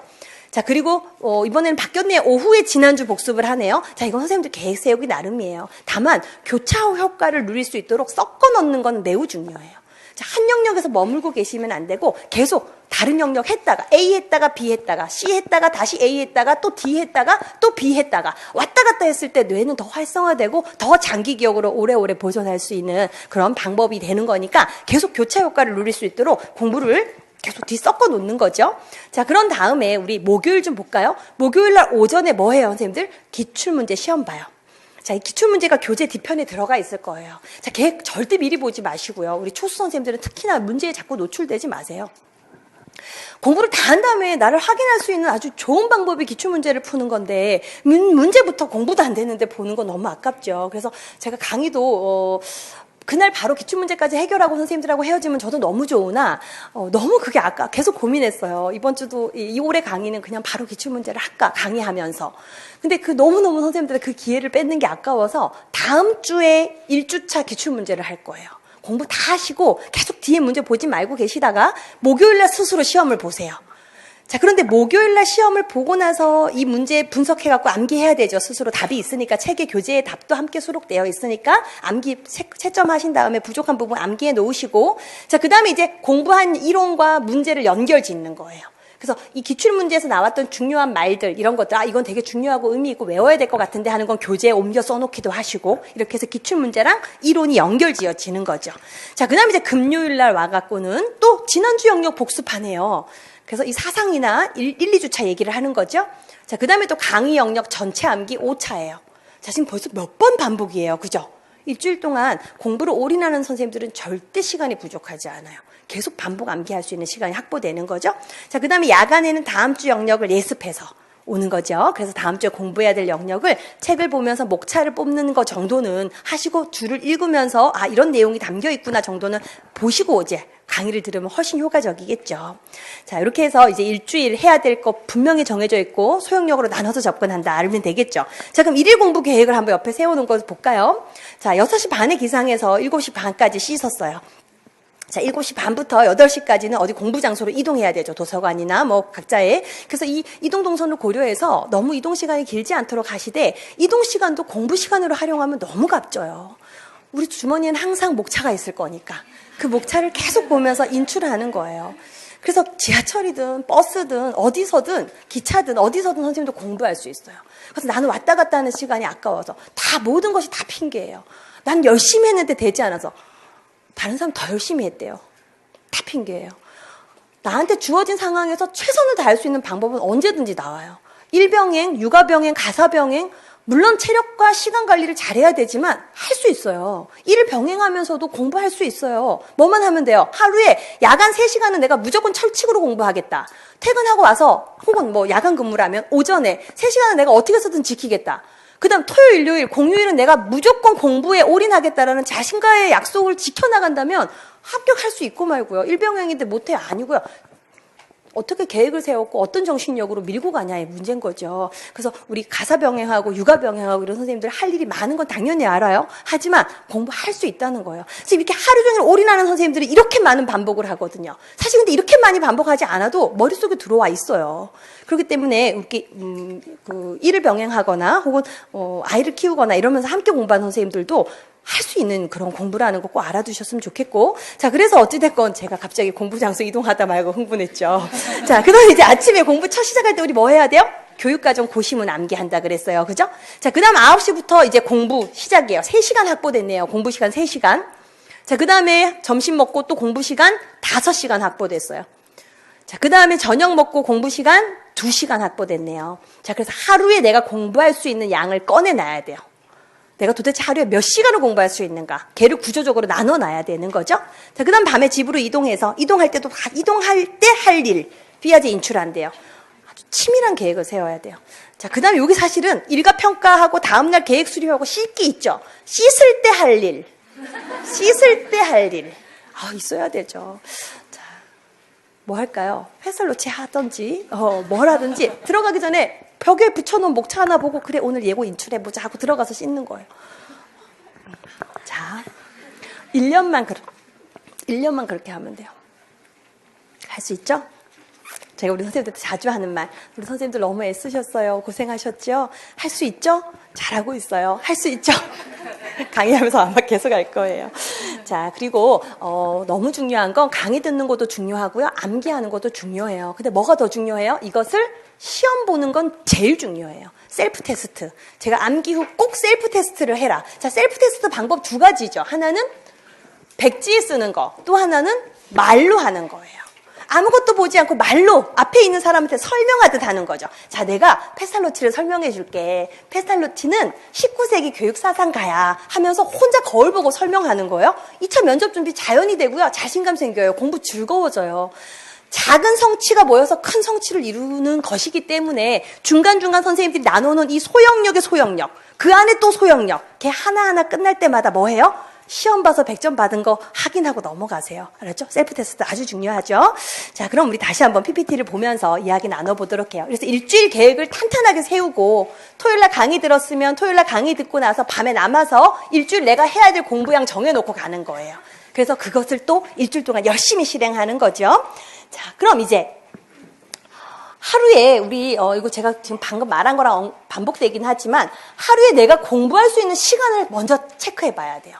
우리 학부 병행하는 선생님들도 있어요. 그래서 학과 공부 시간 빼고 내가 도대체 하루에 공부를 6시간 할 수 있는지, 일을 병행하는 선생님들은 내가 평일에는 3시간 공부할 수 있는지, 그리고 주말에는 그래 내가 한 11시간을 확보할 수 있겠구나. 공부 계획을 세워서 나름대로의 자신의 공부 하루에 얼마나 할 수 있는지를 파악해 놔야 돼요.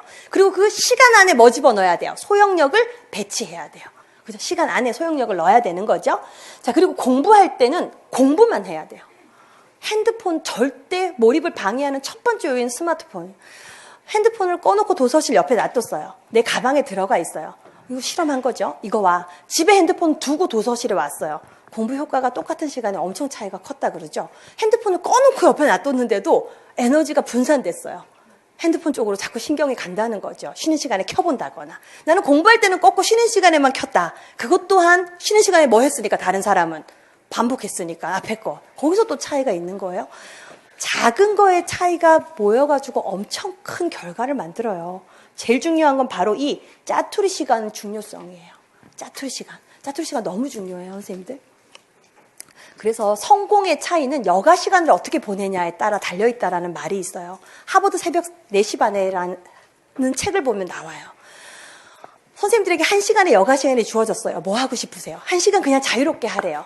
어떤 사람은 TV를 볼 거고, 어떤 사람은 핸드폰을 할 거고, 어떤 사람은 가족과 뭔가 의미 있는 시간을 보내려고 계획할 수도 있어요. 사랑하는 연인과 함께 데이트를 할 수도 있죠. 다 좋아요. 근데 우리 최소한 임용시험이라는 목표를 향해서 합격하겠다고 가는 사람들은 그거 다 틀린 거예요. 뭐 해야 돼요? 1시간 공부해야 돼요. 1시간 반복해야 돼요. 나 이번 주 빨리 끝내서 뭔가 시간이 더 남았네? 그 시간에 앞에 거 반복하는 사람 못 따라가요. 그죠? 그래서 이 짜투리 시간 너무 중요하고, 여기서 말하는 이 짜투리 시간이라는 것, 머리 감는 시간, 밥 먹는 시간 다 포함이에요. 온 머릿속에 임용에 대한 생각이 가득 차 있는 사람 못 따라가죠.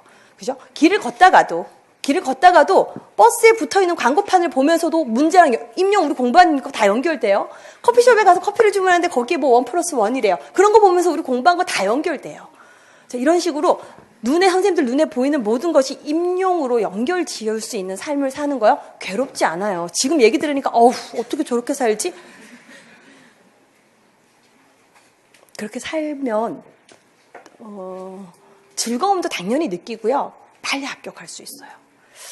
그리고 꼭 선생님들 짜투리 시간 중요하게 생각하시고, 자, 손쪽지 활용 공부법 그랬어요. 자, 얘는 아까 우리가 말한 거 다 나왔어요. 뭐예요? 손쪽지에 뭐 적혀 있어요?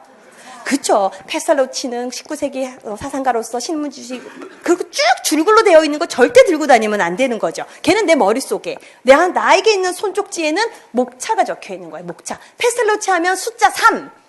남들이 보면 페살로치 숫자 3이 뭐야? 우리는 알고 있어요. 숫자 3 뭐예요? 크게 안에 3개의 영역으로 시대적인 배경, 기본 교육 사상, 교육, 원리 6개 이렇게 해서 숫자만 적어놓고 그 숫자에 따라서 내가 인출해내는 거죠. 자, 교육 원리 3번째 영역에는 또 숫자 6하고 적어 있어요. 이 숫자 3 다음에 6은 또 뭐야? 교육 원리 몇 개였으니까? 6개였으니까. 이런 식으로 목차를 만들어서 매 순간 활용하고 다니는 거죠. 자, 요거는 이제 우리 선생님들이 2021 대비 시험 준비하면서 궁금해요 하는 부분들을 제가 좀 모아봤어요. 자, 지금 교재가 모두 3권 있는데 다 개정되나요? 이렇게 많이 질문하셔서 그거 자료에 없어요. 선생님들 PPT 보면서 해요. 교재 다 개정이 될 예정이에요. 그래서 1권은 지금 나가 있고 2권, 3권은 지금 순차적으로 1월 말 그리고 3월 말에 이렇게 다시 나올 예정이고, 자, 2019 교육과정 어떻게 준비해야 되냐 하고 고민이 많아요. 자, 별다른 준비 방법 없어요.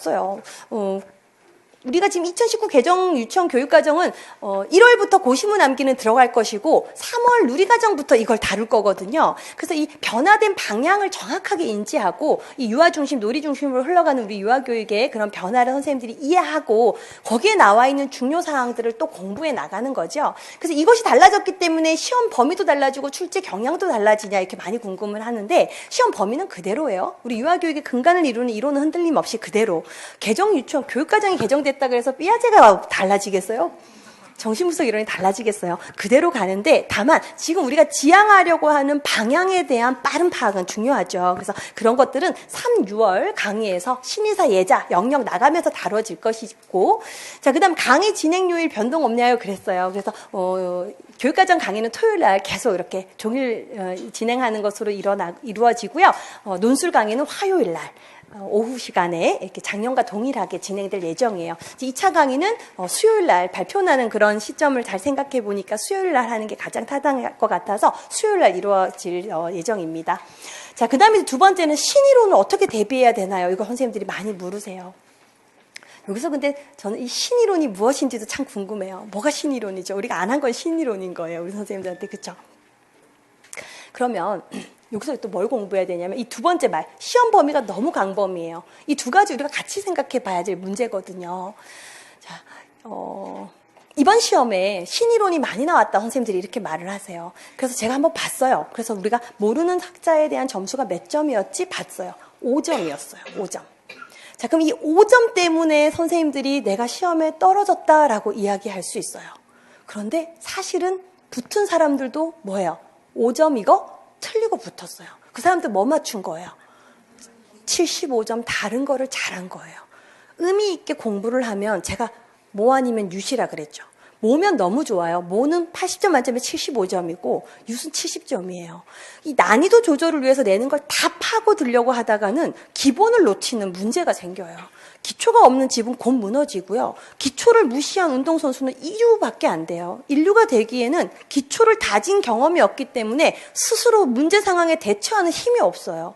이 신이론이 나오는 이 영역에 대한 고민을 우리가 계속 해도요. 저도 계속 하죠. 계속 고민을 하고 어디까지 선생님들한테 줘야 할까 계속 고민을 합니다. 그런데 처음 공부하는 선생님들한테 신이론 다 쏟아부어가지고요. 선생님들 너무나 힘들게 공부 영역을 못 잡아요. 너무 중요한 이 체계를 잡아나가야 되는데 이 체계를 잡지 못했어요. 자, 그리고 신이론을 열심히 다뤘어요. 만약에 떨어졌어요. 신이론은 몇 개를 타지 않았고 기초를 탄탄히 했어요. 떨어졌어요. 자, 둘 다 똑같이 떨어졌어요. 다음 년도 또 공부할 거예요. 누가 더 강해요? 기초가 탄탄히 된 사람이 강해요. 그래서 재수할 때 수석하는 거예요. 첫 번째 페일은 있을 수 있는 문제죠. 재수 3수 후에 아주 고득점으로 합격한다는 건 처음에 잘 다져놨다는 거예요. 잘 다진 다음에 새로운 이론이 들어오는 건 쉬운데 새로운 이론을 분절돼서 한 다음에 기초를 중심으로 묻는 문제에서 다른 사람은 다 점수 잘 받았는데 나만 점수가 낮아요. 그 이유는 바로 기초를 세우지 않고 너무 얕은 것을 위주로 많이 봤다는 문제가 되는 거죠. 그래서 이 실이론 부분을 어떻게 해야 될지를 저도 계속 고민을 하고 있는데 올해는 자료로 많이 나갈 것 같아요. 선생님들에게 많이 제공을 해드리려고 그래요. 그런데 그 부분은 공부된 정도에 따라서 접근을 해달라는 얘기를 계속하면서 하려고 그래요. 그래서 이게 개인이 소화할 수 있는 정도에 따라서 접근을 해주십사라는 부탁을 드리면서 이 부분들을 선생님들께 나눠드릴 생각이고 1월부터 6월보다는 아마 7, 8월 9, 10월 정도에 더 많이 투입될 것 같아요. 기초를 다지고 나서. 그래서 이 부분은 우리 선생님들이 꼭 앞에 했던 5점에서 10점, 우리 틀려도 된다는 거 생각하면서 공부를 접근하시기를 당부드리고, 자, 그 다음에 세 번째는 슬럼프 어떻게 극복하나요? 예요. 공부하면서 당연히 오죠. 힘들고, 마음, 너무 열심히 해갖고 지치고 이러는 경우 있어요. 특히 7월, 8월 날 더울 때 우리 선생님들 아주 힘들고 처지는 게 제가 강의할 때도 많이 느껴져요. 자, 그런데, 선생님들이 계속되는 어떤 자기 주문을 걸어야 돼요. 나는 훌륭한 교사다. 나는 훌륭한 교사가 될 거야. 라는 계속되는 어떤 자기 주문을 걸어가면서 사실은 너무 지치고 힘들 때는 쉬어야 돼요. 공부를 멈추고 쉬어야 돼요. 가장 현실적인 대안인 거예요. 자, 이때 뭔가 스트레스를 해소하는 걸 해도 되겠죠. 근데 공부를 아예 하지 않고 푹 쉬고 나면 공부를 할 마음이 생겨요. 근데 그 기간이 길어서는 당연히 안 돼요. 왜 다른 사람 뛰고 있으니까. 한 하루 이틀 정도 푹 쉬는 것도 좋은 방법이 될 수 있어요. 하루 이틀 쉰다해서 큰 문제 안 생기거든요. 그래서 마음을 다시 다질 수 있는 그런 시간을 갖는 것도 아주 중요하지만 슬럼프가 쉽게 오지 않도록 계속되는 자기 주문을 걸어가면서 공부를 하셨으면 좋겠어요. 교사가 되기 위해서 우리가 진입장벽이 높은 이런 시험이지만 합격한 이후에는 사회적 지위가 확실히 보장되죠. 그리고 우리 선생님도 정말 하고자 하는 참교육을 할 수 있는 현장이 바로 공립 현장이에요. 그래서 유아교사로서 계속되는 성장이 담보되는 곳으로 가는 거기 때문에 당연히 조금은 힘들어요. 하지만 아까도 우리 페스탈로치 즐겁게 배웠잖아요. 이거 되게 재미없고 선생님들이 싫어하는 사상 부분이에요. 그래서 공부는 나를 성장시키는 하나의 방법이고 교사는 지식을 계속 추구하는 직업이에요. 공부가 싫어서 교사하기는 힘들어요. 교사가 된 다음부터도 계속 지적 전문성을 향상시키기 위해서 계속 나아가야 되기 때문에 그런 마음으로 선생님들이 슬럼프 극복을 위해서 좀 자기 주문을 계속 걸어나가시길 바라고 공부하는 나는 멋지다. 이렇게 아침에 일찍 일어나서 남들 다 자는 새벽에 내가 이렇게 새벽 이슬을 맞으며 인출하고 있는 나는 정말 멋지다. 그런 동기가 마음에서 일어나면서 공부에 집중하시길 바라고 자, 재도전하면 합격할 수 있을까요? 우리 공부 열심히 했는데 제가 되질 않았어요. 또 한다고 될까요? 이런 고민 많이 해요. 됩니다. 확실히 됩니다. 좋은 우수한 성적의 사람들 들어갔다고 생각하면 뭐야? 내가 제일 위에 와 있어요. 그런데 내가 갖고 있는 이만큼의 어떤 그런 자신의 장점을 못 보고 떨어졌다는 거 하나 때문에 계속 방황하고 고민하다 보면 어떻게 돼요? 새로운 힘으로 달려오는 사람이랑 또 차이가 나버려요. 빨리 마음 일으키셔서 즐겁게 공부하세요. 반드시 합격합니다. 당연히 합격하죠. 자, 그래서 제가 선생님들에게 우리는 할 수 있습니다. 그랬어요. 나는 특별하다는 자신을 믿으세요. 우리는 분명히 계속 성장하고 있어요. 작년보다 올해 더 성장할 것이고 올해 공부하면 또 성장합니다. 자, 넘어진 그 자리에 절대 머물러 있지 마시고 열정적으로 삶을 살아가고자 하는 자세를 다시 리셋, 다시 또 만들어 보세요. 열정이 습관화되면 삶이 즐거워집니다. 즐겁게, 재미있게 공부하면 그 과정이 절대 후회되지 않아요. 자, 그 다음 내가 쏟은 노력과 내일의 결실은 정비례합니다. 노력해야 되죠. 자, 자신감을 갖고 진행할 때는 강한 추진력이 필요해요. 계획한 바를 꼭 지키겠다는 어떤 그런 강한 힘으로 밀고 가야 되죠. 자, 그 다음 괴로움을 이겨야 성취가 있어요. 공부는 원래 고독한 거고 원래 혼자와의 싸움이에요. 자, 그걸 인정하고 그래 한번 이겨내보자 하는 마음으로 시작하는 거죠. 근데 혼자가 아니라 저랑 같이 하잖아요. 매주 강의 같이 함께 즐겁게 공부하면서 계속 반복 공부해 나가다 보면 선생님도 어느 정도 이거구나 하는 마음 분명히 들 거예요. 꼭 자신감을 가지고 선생님들 임용 도전하시길 바라고 제가 이제 선생님들에게 교육과정에 대해서 이야기하고 싶은 건 요 정도였어요. 그래서 1차 준비를 우리가 탄탄히 하면서도 2차를 계속 생각한다는 마음으로 이제 접근하시길 바라고, 2차에 대해서는 지금 굳이 우리 선생님들 1차 준비하는 경우이기 때문에 제가 생략을 했고요. 자, 이제는 제가 아까 말씀드렸던 서울 합격한 선생님의 그 설명을, 그 공부 방법을 조금 들어보려고 그래요. 그래서 이 선생님은 서울 지역 응시에서 1년은 나름대로 책을 보고 독학을 했는데, 뭐 가정에서 이렇게 어머니께서 뭐 준비하는 과정이 있어서 그 과정을 도우면서 함께 했다고 해요. 그리고 1월 이제 강의 6개월간의 강의를 이제 수강을 한 거죠. 그리고 6월에 있었던 시험을 이제 보고 바로 합격을 한 그런 경우예요. 그래서 나이는 40대 제가 이렇게 일부러 적었어요. 우리 젊은 선생님들 빨리 암기하고 머리 똑똑한데 내가 따라갈 수 있을까? 노력하고 반복하는 사람 절대 못 이깁니다. 그러니까 40대, 50대 선생님들 계속되는 합격자 명단에 이름이 올라가고 있어요. 그 이유는 정말 현장에서 절실히 필요하다는 거죠. 많은 삶의 연륜과 경험이 묻어난 선생님들이 아이들을 사랑으로 보듬어주는 게 아주 중요하다는 걸 알고 있다는 거죠. 그래서 포기하지 마시고 도전해 주십사 하는 바람에서 우리 선생님이 이제 나와서 이제 한 15분 정도의 그런 합격 공부 어떻게 했는지 알아보도록 할게요. 자, 소개하겠습니다.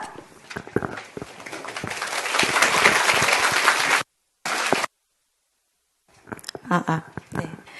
안녕하십니까. 저는 2019학년도 올해 여름에 있었던 추가 임용고시 합격생입니다. 네. 일단 이렇게 예쁜 옷을 입고 여러 선생님들 앞에 설 수 있어서 너무 기쁘게 생각합니다. 제가 2차 수업 실현 때 입었던 옷인데요.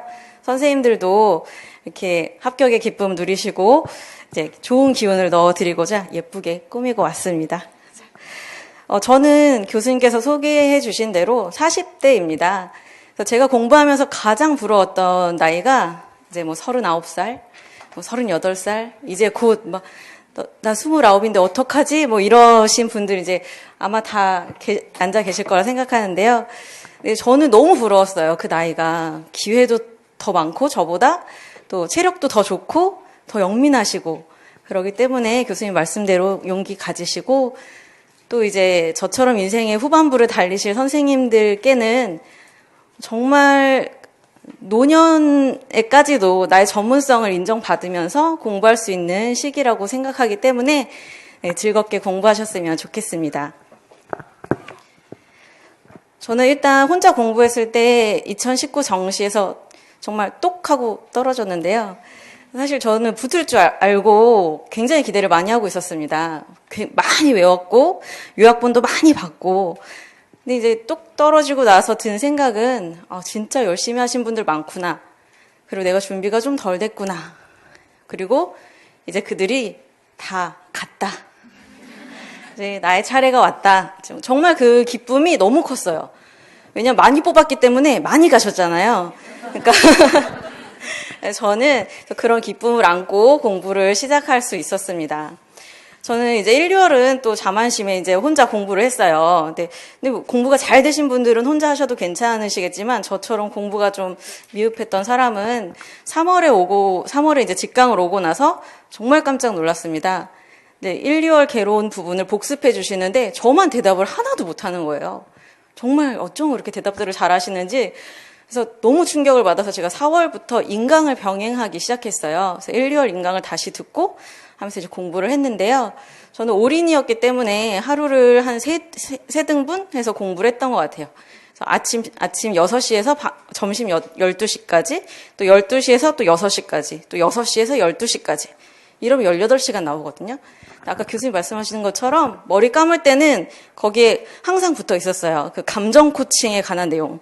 그리고 화장실은 이제 그래서 정서에 관한 내용이 붙어 있었고, 또 제 침대 옆에는 총론 평가에 관한 거. 전기 스위치에는 칠대 안전 시간. 냉장고에는 이제 뭐 그런 식으로 그 장소마다 제가 이제 좀 이미지화해서 그거를 냉장고 문 열 때는 이거 한번 보고 열고 화장실 복도 지나갈 때는 의사소통 포스트잇 쫙 이제 벽지처럼 붙여놓은 거 보고 이런 식으로 그러니까 이동하는 동선마다 공부하는 시간을 두었고 점심 먹을 때도 그랬던 것 같아요. 그러니까 점심 먹을 땐 항상 고시문 외우는 시간이었어요. 그래서 점심 먹을 때는 고시문 펼쳐놓고 제 목소리로 녹음한 거 틀어놓고 이제 밥 먹고 그런 식으로 이제 생활을 했었습니다. 그래서 저는 이제 3월에 직강을 들으러 왔을 때 사실 모든 강사님들의 다 그 강의를 듣고 결정을 내린 거였어요. 돈이 만만치 않기 때문에 이 부분을 좀 제가 정말 믿고 따라갈 수 있는 강사님으로 가자 이런 마음에 굉장히 깐깐한 사람이지만 정말 박수인 교수님 강의를 듣고 너무 재밌고 감동을 받아서 이분이라면 정말 믿고 따라갈 수 있겠다 싶어서 결정을 하게 됐고, 또 3월에 와서 제가 또 가장 크게 얻은 점은 공부 시간이었어요. 저는 집중력이 진짜 유아보다도 짧았어요. 한 15분? 15분 길죠? 길어요. 애들한테도 너무 힘든 시간인데 저한테도 너무 힘든 시간이었고, 또 이제 잠은 또 신생아 수준으로 잡니다. 한 10시, 12시까지 이렇게 쿨쿨 자요. 근데 요즘은 이제 저 대기를 하고 있기 때문에, 대기 발령이기 때문에 좀 이제 많이 자고 운동하고 뭐 이렇게 지내고 있지만, 공부할 때는 그게 너무 사치라고 생각을 해요, 사실. 근데 이제 그거를 모르고 있다가 1, 2월 달에 그런 생활을 하면서 나는 최대가 정말 6시간인가 봐, 8시간인가 봐 이렇게 생각을 하다가 정말 스탑워치 8시간 찍히면 너무 기뻐했거든요. 근데 그게 아니더라고요. 제가 여기 앉아서 이제 저는 항상 이 자리에 앉아서 공부를 했거든요. 여기가 학원이 5시 반에 열려요. 그래서 그 열 때 관리자 아저씨한테 안녕하세요 인사하고 여기 들어와서 1등으로 앉아서 공부했었어요. 그게 저의 그 소소한 그 목표랄까? 나는 오는 건 1등으로 와서 앉을 거야. 들어가는 건 1등으로 못 들어갈지라도 오는 건 1등으로 앉을 거야. 뭐 이렇게 생각을 했었고, 그걸 지키려고 노력을 많이 했습니다. 근데 이제 하고 나서 아까 시간 얘기하다가 이렇게 흘러왔는데, 제가 여기 앉아서 공부를 첫날 했는데, 교수님이 지금도 이제 좀 시간이 길지만, 거의 2시간을 하시는 거예요, 한 번에. 그래서 화장실 꼭 다녀오셔야 돼요. 아까 그 쪽지 들고 가셔야 돼요. 쪽지 들고. 정말 여기 앉으면 갈 수도 없거든요. 그래서 카메라 걸리니까. 그래서 꼭 다녀오시고. 근데 저는 그때 너무 깜짝 놀랐어요. 아니, 내가 2시간을 앉아있을 수 있네? 정말, 이 정도 할 수 있구나. 이런 생각이 들었고, 그래서 방문에, 전 집에서 공부를 했는데, 집공이라고 하죠. 제 방문에는 이제 스케줄표가, 아까 이렇게 교수님께서 소개하신 스케줄표가 붙어 있어요. 앞뒤로 다. 왜냐하면 그 쉬는 시간에만 우리 식구들이 들어올 수 있고, 쉬는 시간이 아닐 때 들어오면 안 돼요. 노크도 하지 말라. 네. 그리고 이제 저도 마찬가지로 2시간이 채워지지 않으면 화장실을 안 갔어요. 그러니까 그런 식으로 미리 다녀와야죠. 물론 이제 뭐 너무 급할 땐 갔다 오지만 그런 식으로 점점 집중 시간을 늘려갈 수 있었고, 그런 게 너무 성취감이 컸어요. 선생님들도 저보다 더 젊으신 분들도 많으시고 또 저랑 비슷하신 분도 계신 것 같은데 충분히 해내실 수 있고 즐겁게 공부하실 수 있을 거라고 생각합니다. 저는 제 수기가 173쪽에 있는데요.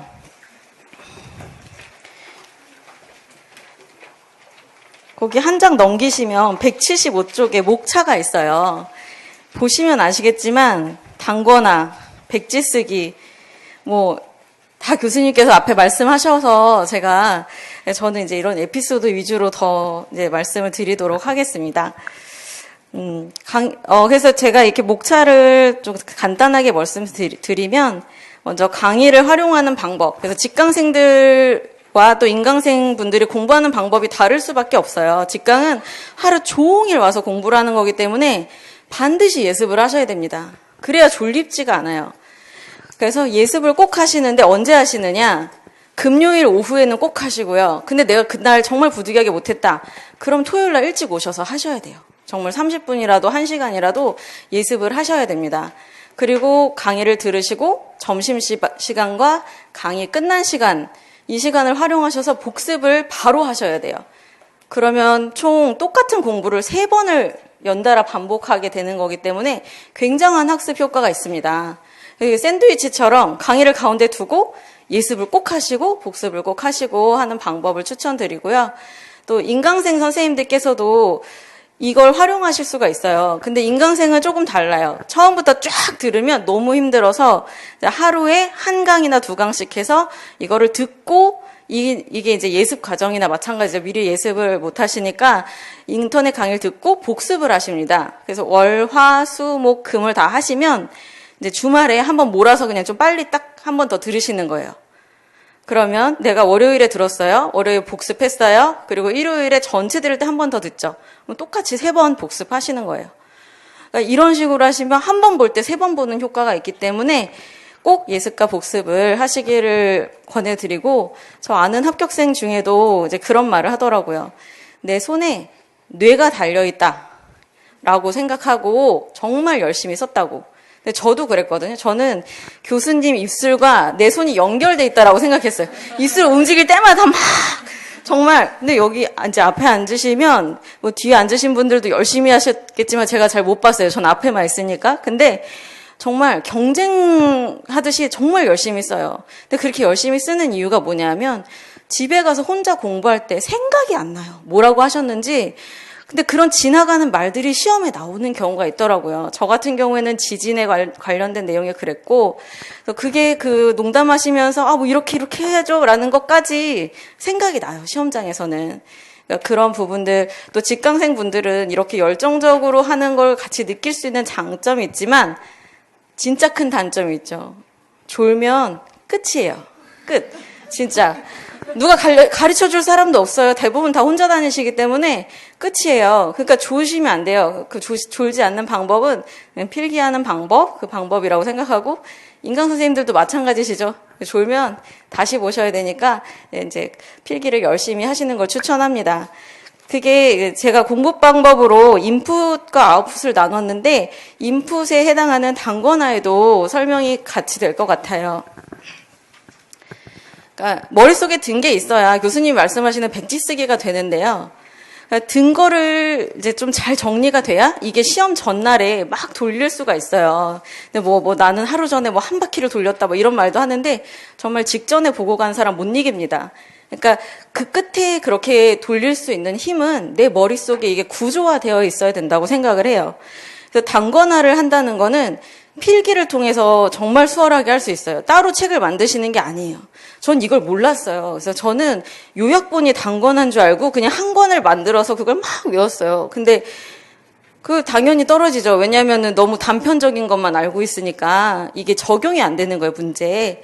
그래서 저는 이거를 사고 구조의 단권하다 이렇게 생각을 하셔야 된다고 생각합니다. 지금 페이지가 여기 사진이 빠져 있는 것 같은데요. 그 말로 설명드리면 단권화라는 거는 내가 기출 강의를 들으시잖아요. 기출 강의 들으실 때 기출 강의에 나왔던 부분을 기본서에 체크를 하셔야 돼요. 기출도 물론 예습을 하셔야 됩니다. 그래야 충분히 내 것으로 받아들일 수 있고, 또 복습하실 때는 복습하는 과정에서 단권화를 하는 거예요. 복습할 때 기본서에 이거 몇 번 나왔네? 2번 나왔어. 그럼 별표 2개. 거기다 2014에 나왔고 2018에 나왔어. 그럼 그 별표에다 2014, 2018 이렇게 쓰고, 또 교수님이 설명하시다가 이건 안 나왔는데 너무 중요해요 라고 말씀하시는 게 있어요. 그런 거는 별표, 까만 별표. 안 나왔어. 근데 중요해. 이렇게 써놓고 거기는 이제 그런 메모를 다 하는 거예요. 그리고 문제풀이반으로 넘어갑니다. 정말 많이 틀려요. 정말 오답노트 어떻게 해야 되지? 라고 할 정도로 진짜 많이 틀리는데, 이걸 정리할 수 있는 방법은 기본서에다 옮기는 거예요. 내가 이제 틀렸어요. 막 15개 틀렸어요. 그러면 이게 어디서 나왔지? 기본서, 교수님 기본서에 거의 다 있어요.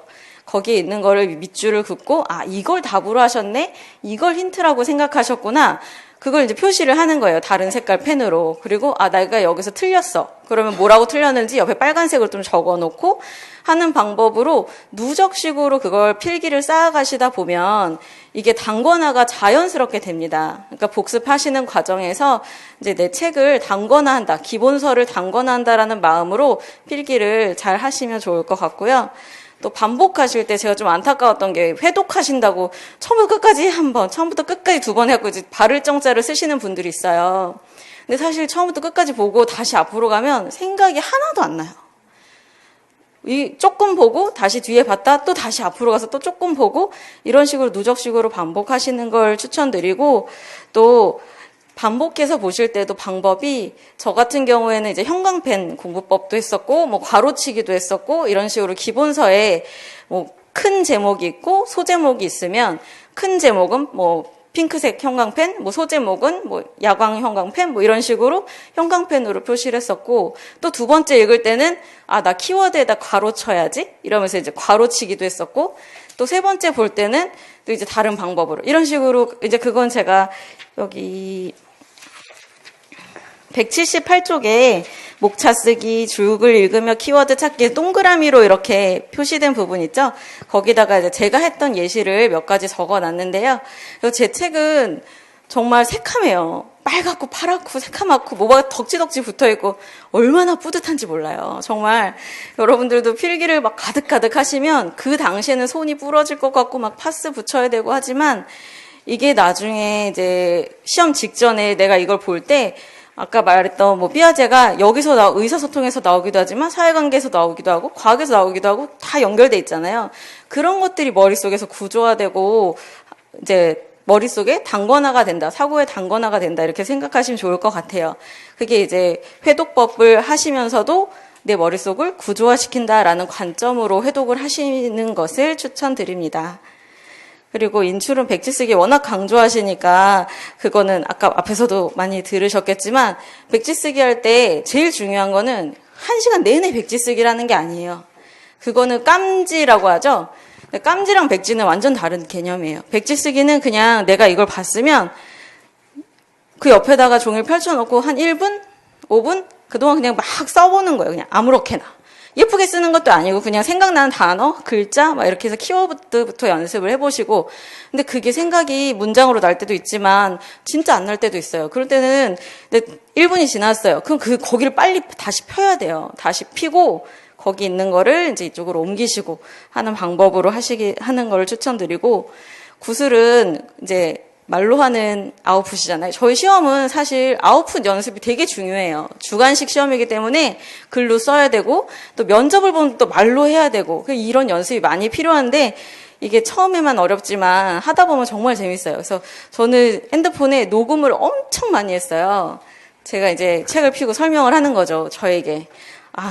페스탈로치는 말이야. 뭐 7개 떠올라야 되는데 뭐 이러면서 이제 저한테 이제 설명을 하는 거예요. 그리고 화이트보드도 하나 샀어요. 그래서 거기다 이제 설명 혼자 막 판서를 하면서, 그러면서 이제, 내가 여기서 막히네? 그럼 또 책 보고, 그 부분 또 보강하고, 이런 식으로 이제 공부를 했었습니다. 아까 교수님도 말씀하셨지만, 우리는 교사예요, 교사. 그래서, 우리가 애기들이 잘 못한다고 할 때, 그래, 넌 진짜 못하는 거 너 왜 그러니? 이러지 않잖아요. 정말, 얘가 못하네? 그럼 어떡하지? 뭐 어떤 즐거운 환경을 마련해 줄까? 어떤 재밌는 환경을 마련해 줄까? 어떤 걸 반복시켜 줄까? 어떤 걸 알려 줄까? 엄청 고민하잖아요. 그래서 저는 이제 선생님들의 뇌를 가르친다라고 생각하시고 나를 어떻게 하는 게 아니라 내가 내 뇌를 가르친다. 자, 나를 가르칠 거야. 어떻게 할 거야? 그래. 뭐하러 불합격을 벌써 걱정합니까? 그냥 하루하루 하기도 너무 벅차기 때문에 그런 부분들을 하루하루 채워나가시면서 잘하고 있어 라고 칭찬해 주시고, 남이 아무리 비교하고 이것밖에 못하냐 해도 스스로를 칭찬하고 소중하게 생각해 줘야 된다고 생각을 합니다. 그래서 그런 부분들 꼭 기억하셨으면 좋겠고요. 또 우리 교수님 아까 느끼셨겠지만 수강생보다 더 정성스럽게 공부를 준비해 오십니다. 그래서 제가 요 앞에 앉으면서 제 책이 너무 깨끗하면 창피하니까 좀 밑줄도 그어오고 앞에 이제 줄글로 돼 있는 부분들이 있어요. 그러면 눈에 진짜 안 들어오잖아요. 옆에 공부 잘하는 선생님한테 물어보니 그 문단에 있는 것 중에 키워드를 자기는 여기 앞에다 조그맣게 적어놔요 이러더라고요. 그렇게 공부하는 것도 방법이겠구나. 나만의 그런 공부 방법들을 잘 찾으시고 정성스럽게 공부하셨으면 좋겠고, 모두 곧 합격하실 거니까 이제 합격생과 같은 마음으로 생활하셨으면 좋겠습니다. 한 가지만 더 말씀드리면, 저희가 임용 공부를 시작했잖아요. 이것도 직업이라고 생각하셔야 되는 것 같아요. 우리가 기본적으로 근무는 8시간 하죠. 근데 왜 공부는 8시간을 못 채우시는지 생각해 보셔야 돼요. 저도 그 부분을 되게 고민을 많이 했는데, 이 회사에 나가서 일을 해야 돈을 버는 거고, 내가 기분이 나쁘고 우울하고 뭐 좀 늦게 일어나고 싶고 이런다고 회사 안 가지 않잖아요. 공부 똑같은 것 같아요. 그냥 아침에 일어나면 저는 딱 루틴이 있었어요. 고시문, 논술, 법, 안전. 이건 밥 먹기 전까지 무조건 다 하고, 밥 먹고 나면 개론 3시간, 강론 3시간. 또 끝나고 나고 이제 저녁 먹고 나면 백지 쓰기 테스트 하고, 또 그거 채우고, 이런 루틴이 있었어요. 그러니까 회사에 가도 업무가 있는 것처럼 이 공부도 우리 업무라고 생각을 하고, 너무 이렇게 그 결과에 연연하지 마시고 저처럼 열심히 달리다 보면, 저 교수님 3월에 만나서 3, 4, 5, 6 이렇게 공부했고, 또 1, 6월 달하고 7월 달은 인강으로 교수님을 만나 뵀었는데, 이렇게 짧은 시간 안에 또 좋은 성과 있으실 거라고 생각합니다. 네.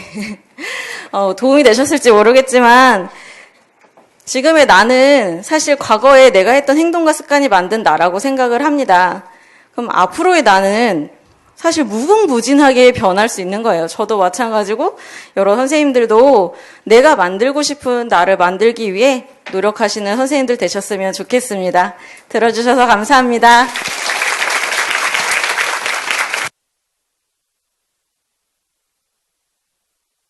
네, 우리 선생님들 아주 긴 시간 이렇게 앉아서 듣냐고 너무 고생 많으셨고요. 시험 준비에 많은 도움이 되길 기대하면서 2020년 희망차게 선생님들 1월 시작하시기 바라고 강의에서 뵙도록 하겠습니다. 조심히 돌아가세요. 고생하셨습니다.